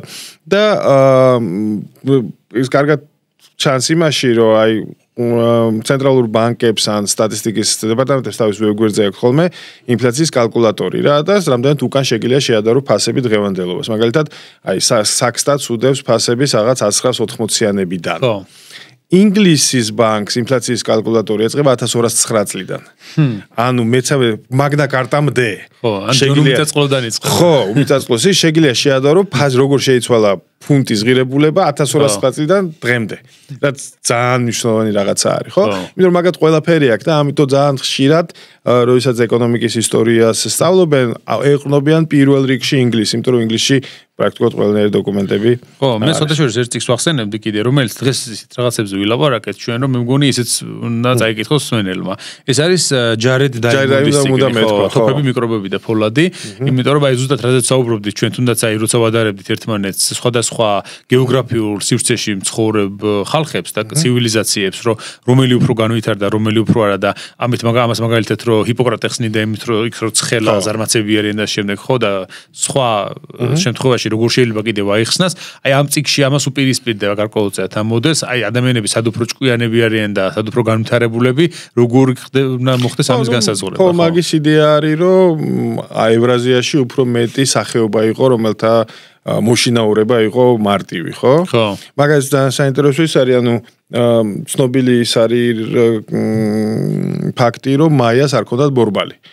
ანუ ნული ქონდათ, რაც ევროპელებს არ ქონდათ მე-19 საუკუნემდე. ბორბალი არ ქონდათ და ძალიან უკვირდა ეს ყველაზე. მე რაღაც დავიკითხე, რომ რომელიღაც მორიგ გათხრებზე აღმოაჩინეს პატარა სათამაშოები ბორბლებზე. საბავშვებისთვის. რაც იმას ნიშნავს, რომ ბორბალი იცოდნენ მაგათ რა. არა ისე ვერ იყენე. მაგრამ ვერ იყენე, იმიტომ რომ შესაბამის ცხოველი არ ყავდათ, ხო? რო შეიძლება. ცხენი მანდარი იყო და ხარი მანდარი იყო და ბიზონი არ ბიზონიც ზებში არ თვინიერდება. არც ბიზონი არ არის. ხო, მან თქვენით არც არის, ხო? ლამა კიდე რომელიც ის არა. ეგ კიდე პერუში და ხო, პერუში. მაგრამ იქაც არ ქონდათ, ანუ ლამას ვერ შეაბავე ხა იმაში ულში და ვერ იმასიზო, ხო? ანუ რა ბევრი რაღაცა შეიძლება განაპირობოს საზოგადოების სხვადასხვანაირი განვითარება. სხვაჩოის დაიმონს კიდე მეორე წიგნი საინტერესო კოლაფსი ქვია, სადაც ის ცივილიზაციების კოლაფსებზე და მათ მიზეზებზე ლაპარაკობს, ამიტომ ეს არ არის მე მგონი ნათარგმნი, მაგრამ ვინც ინგლისურად კითხულობ, შემიძლია ვურჩიო, რომ ეგეც აუცილებლად წაიკითხოს. გამახსენა მაგან ფაუნდეიშენი. საინტერესოა მაგ კუთხით ისე აზიმოვის ფაუნდეიშენს, იმპერიების დაცემის იმას ახსენს ფილოსოფიას, ასე ვთქვათ რა. ცივილიზაციებზე შეიძლება იყოს ხო, რა თქმა უნდა, ხო, ფსიქოისტორია ეგ მაგის და ისე სოციალურ მადლობა მინდა უთხრა სულაკაურის გამოცემლობას იმისთვის, რომ ეს სერია დაიწყო. აკადემიური წიგნების გამოცემა დაიწყო, რომელშიც არის სწორედ ეს ჯარი დაიმონდის წიგნი. სოციალურ ასტრონომიაზეც არის კარგი წიგნები გამოცემული ამ სერიაში, ასევე გამოვიდა სიმონ დე ბოუარის მეორე სქესი და ნუ კიდევ აპირებენ რა მთელი რიგი წიგნების გამოცემას და კარგია ხო, მე ძალიან მიხარია, იმიტომ რომ ჩემ ბავშვობაში და მოსწავლეობისას და სტუდენტობისას საერთოდ არაფერი არ იყო ქართულ ენაზე ხომ. ეხლა კიდე რაღაცები ითარგმნა ამ ბოლო პერიოდში და პრიორიტეტი ჩემ მეზეთ აუცილებლად მე მიენჭოს ამას. აი ხა მაგალითად შენგან ახსენები მაგალითი რომ ადგა ერთი იაპონელი კაცი თარგმნა ტექნიკური ლიტერატურა და მე იაპონია ის გამოიყენა იმისთვის რომ ძალიან სწრაფი მეიჯის რესტავრაციის პერიოდში უცებ განვითარებულიყო. ზუსტად ეს სამეცნიერო ლიტერატურა გვჭირდება საკუთარ ენაზე. იცი რა, ხა დღეს ენები საკმაოდ ბევრმა იცის, მაგრამ საკუთარ ენაზე თარგმნა არის აუცილებელი რამ. ჯერ ისეთი ენის განვითარებას და სიცოცხლის უნარიანობას ეს უზრუნველყოფს და მეორე აუცილებლად უნდა არსებობდეს ეს ლიტერატურა, იმის რომ ყველასთვის იყოს ხელმისაწვდომი აბსოლუტურად რა. რომ ვისგან რა გამოვა და ვირა შეძლებს მე, არავინ არ იცის წინასწარ.